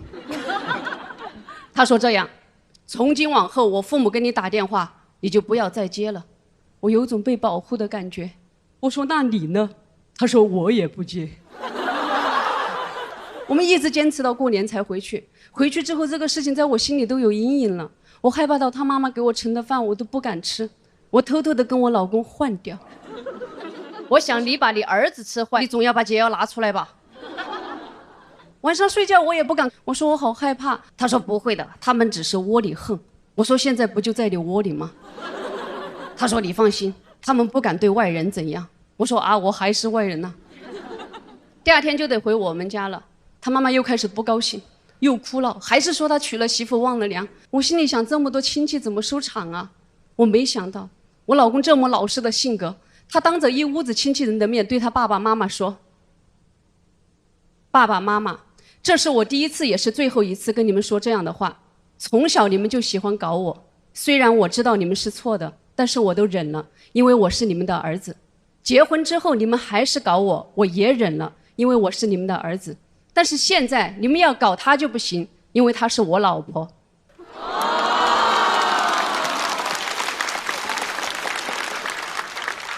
我把这个稿子写出来之后，我说我有点担心，以后你爸爸妈妈听到会不会怪我呀？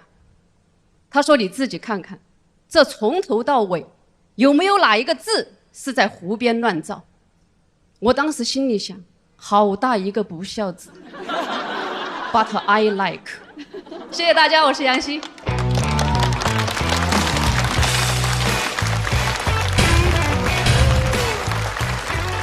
投票倒计时。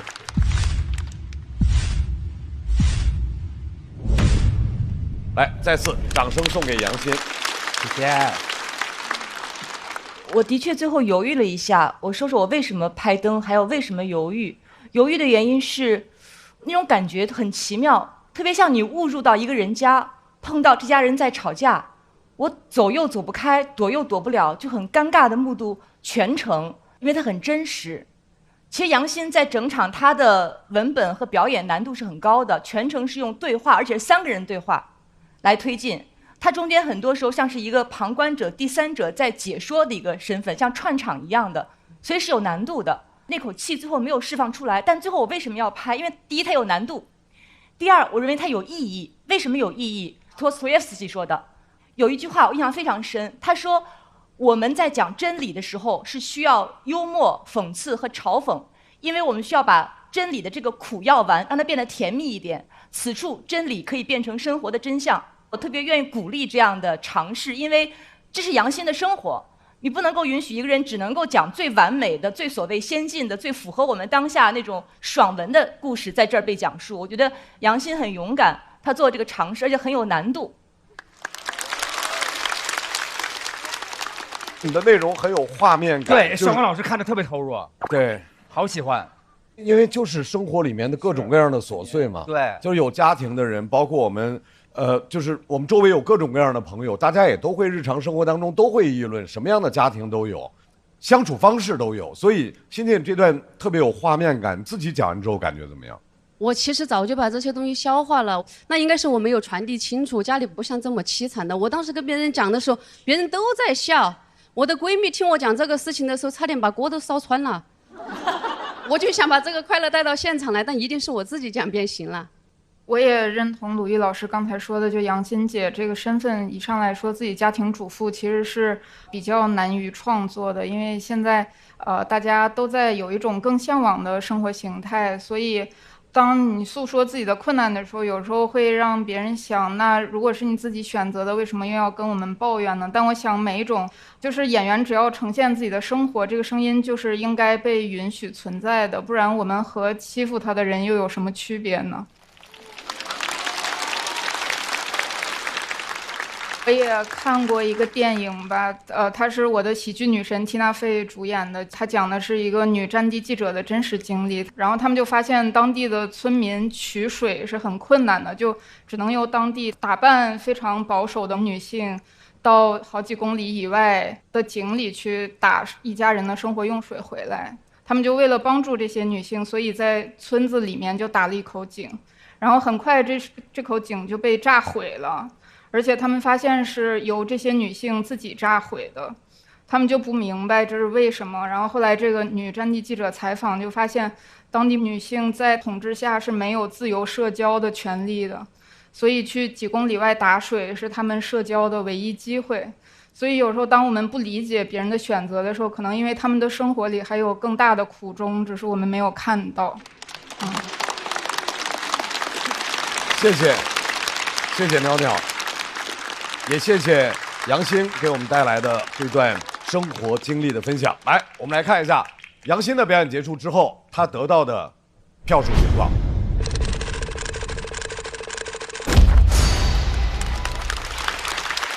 掌声送给杨欣，请回到自己的队伍，稍事休息。这本身就是我正在经历的生活。其实我相信很多跟我一样的人，他们也在经历这样的生活，但是他们没有一个机会去表达，因为我们大部分人面临的生活，它不可能像你看到的爽剧啊，或者是一些新闻里面的人物一样。我们目前遇到的大多数的困境，它没有这么糟糕，但是也确实不怎么美好。我本身就是一个非常普通的人，我希望我们普通的生活能够被看见。对，他在那里没有抱怨，他就是在平铺直叙的给你展现他眼中的这样的荒谬，但是他不说这是荒谬的，他给你演出来，让你自己品。我一定会坚持写我家庭主妇视角下的一些事情，然后我的创作方向也不会离开这个主题。晋级有实力，经得起大众点评。接下来让我们一起看一下本场的比赛情况。每个喜欢脱口秀的朋友都是最好的朋友，一场仅朋友可见的脱口秀线下聚会正在为您准备。打开效果小程序，认证你的脱友身份，就可以参与脱友限定活动演出。更多脱口秀的老朋友正在线下演出，关注效果工厂公众号，第一时间获得演出资讯。感谢各位朋友的陪伴，感谢你们对所有脱口秀演员的支持。关注我们的下半场比赛，感谢各位，下周见。快乐不整虚的，咱的评价都是真的。感谢帮我们发现好去处的大众点评冠名播出。番茄是个宝，茄皇错不了。感谢约一颗阳光番茄在里面的茄皇联合赞助播出。颜值7克，鲜满10分。感谢颜值下降但鲜味爆表的海天博颜特约赞助播出。烟火气氛正好，可口可乐不能少。感谢一口畅爽，烧烤更有烟火气的可口可乐赞助播出。超30倍乳铁蛋白加乳脂球膜，助力宝宝体质双优。感谢真心守护宝宝成长的美赞臣蓝针赞助播出。快乐信号满格，冲浪一路丝滑。感谢我的网络好搭子中国移动赞助播出。咔嚓咔嚓，一起脆翻天。本节目由美味酥脆、有料有趣的雀巢脆脆鲨赞助播出。第二赛段我们叫双擂之战，接下来让我们继续双擂之战的第2场擂台赛。我应该生在石器时代。 WHY？ 如果穿越回去，你可能是曹植呢。不仅在老家活到了120岁，你是怎么做到的？好像开辟了一个新的领域。他的技能是那个领域展开，最后我们都能到达我们想去的那个远方。请懂，掌声。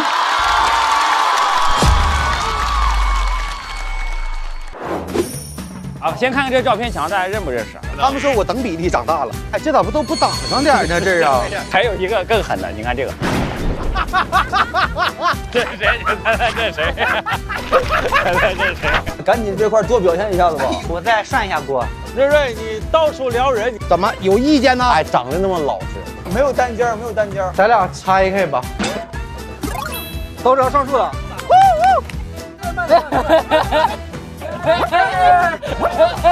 这里面内容是最好的。1、2、3，来！我上榜太快了！1、2、3、4。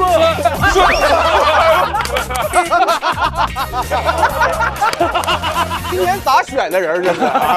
你这人就骂人都没事儿。实际的这个餐巾纸是吗？我手给。好直男的礼物啊！这是一个，真的很想要。加给他，加给他。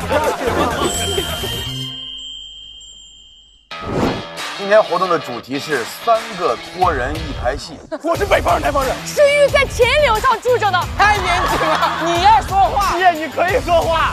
姐又聋又哑。你看着我。我看不见。腾讯版图扩大了，杀死比赛。每个组里面隐藏了一个戏精朋友，就是你啊，就是我呀。保持怀疑，就是我们俩，所以就是你俩其中一个。我现在感觉咱3个没有一个是正派，咱3个都是卧底。快乐不整虚的，咱的评价都是真的。感谢帮我们发现好去处的大众点评冠名播出。番茄是个宝，茄皇错不了。感谢约一颗阳光番茄在里面的茄皇联合赞助播出。颜值7克，鲜满10分。感谢颜值下降但鲜味爆表的海天博颜特约赞助播出。可口可乐一升元汽水，快乐不卡顿。本节目由可口可乐行业赞助播出。乳铁蛋白加乳脂球膜，助力宝宝体质双优。感谢真心守护宝宝成长的美蛋臣蓝针赞助播出。好网络就选中国移动，本节目由指定产品中国移动赞助播出。咔嚓咔嚓，一起脆翻天，本节目由美味酥脆、有料有趣的雀巢脆脆鲨赞助播出。一场仅朋友可见的线下聚会即将开启，打开效果小程序即可参与限定活动。6月26日起，周5、周6中午12点正片更新，会员抢先看1周。每周1中午12点，脱友日记、大王洞的夏天、围观合宿生活。每周2中午12点，脱友好好玩公园，看脱口秀演员的游戏时间。还有遇见他们第2季即将回归，梁海源视频播客离场之后即将上线，朋友们请保持期待。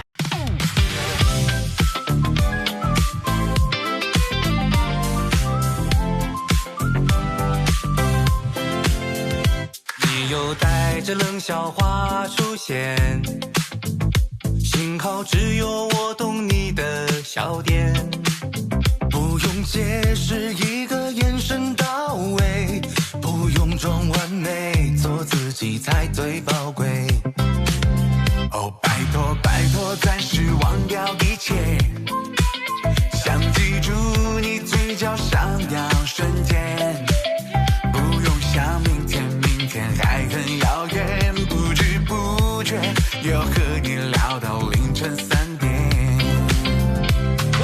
烦恼往外跑，今夜有你们真好，这是我们的约定。祝你今夜过得开心，就要朋友朋友哦朋友，就要和你聊一整宿，就要笑声传遍海洋和银河，就要快乐快乐快乐，这样朋友朋友哦朋友，就要感受。更多节目精彩资讯尽在新浪娱乐微博综艺、新浪综艺。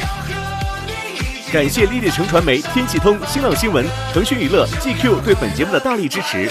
感谢指定问答社区知乎的大力支持。上知乎参与脱友3问题讨论，参与知乎剧综圈子活动，解锁惊喜好礼。感谢独家播客合作平台小宇宙。想继续听脱口秀演员们台前幕后的真实故事，上小宇宙 APP 搜索脱友3特别企划，一起听见喜剧人的唠有局。感谢脱口秀和他的朋友圈跳海酒馆、水果汤泉对本节目的大力支持。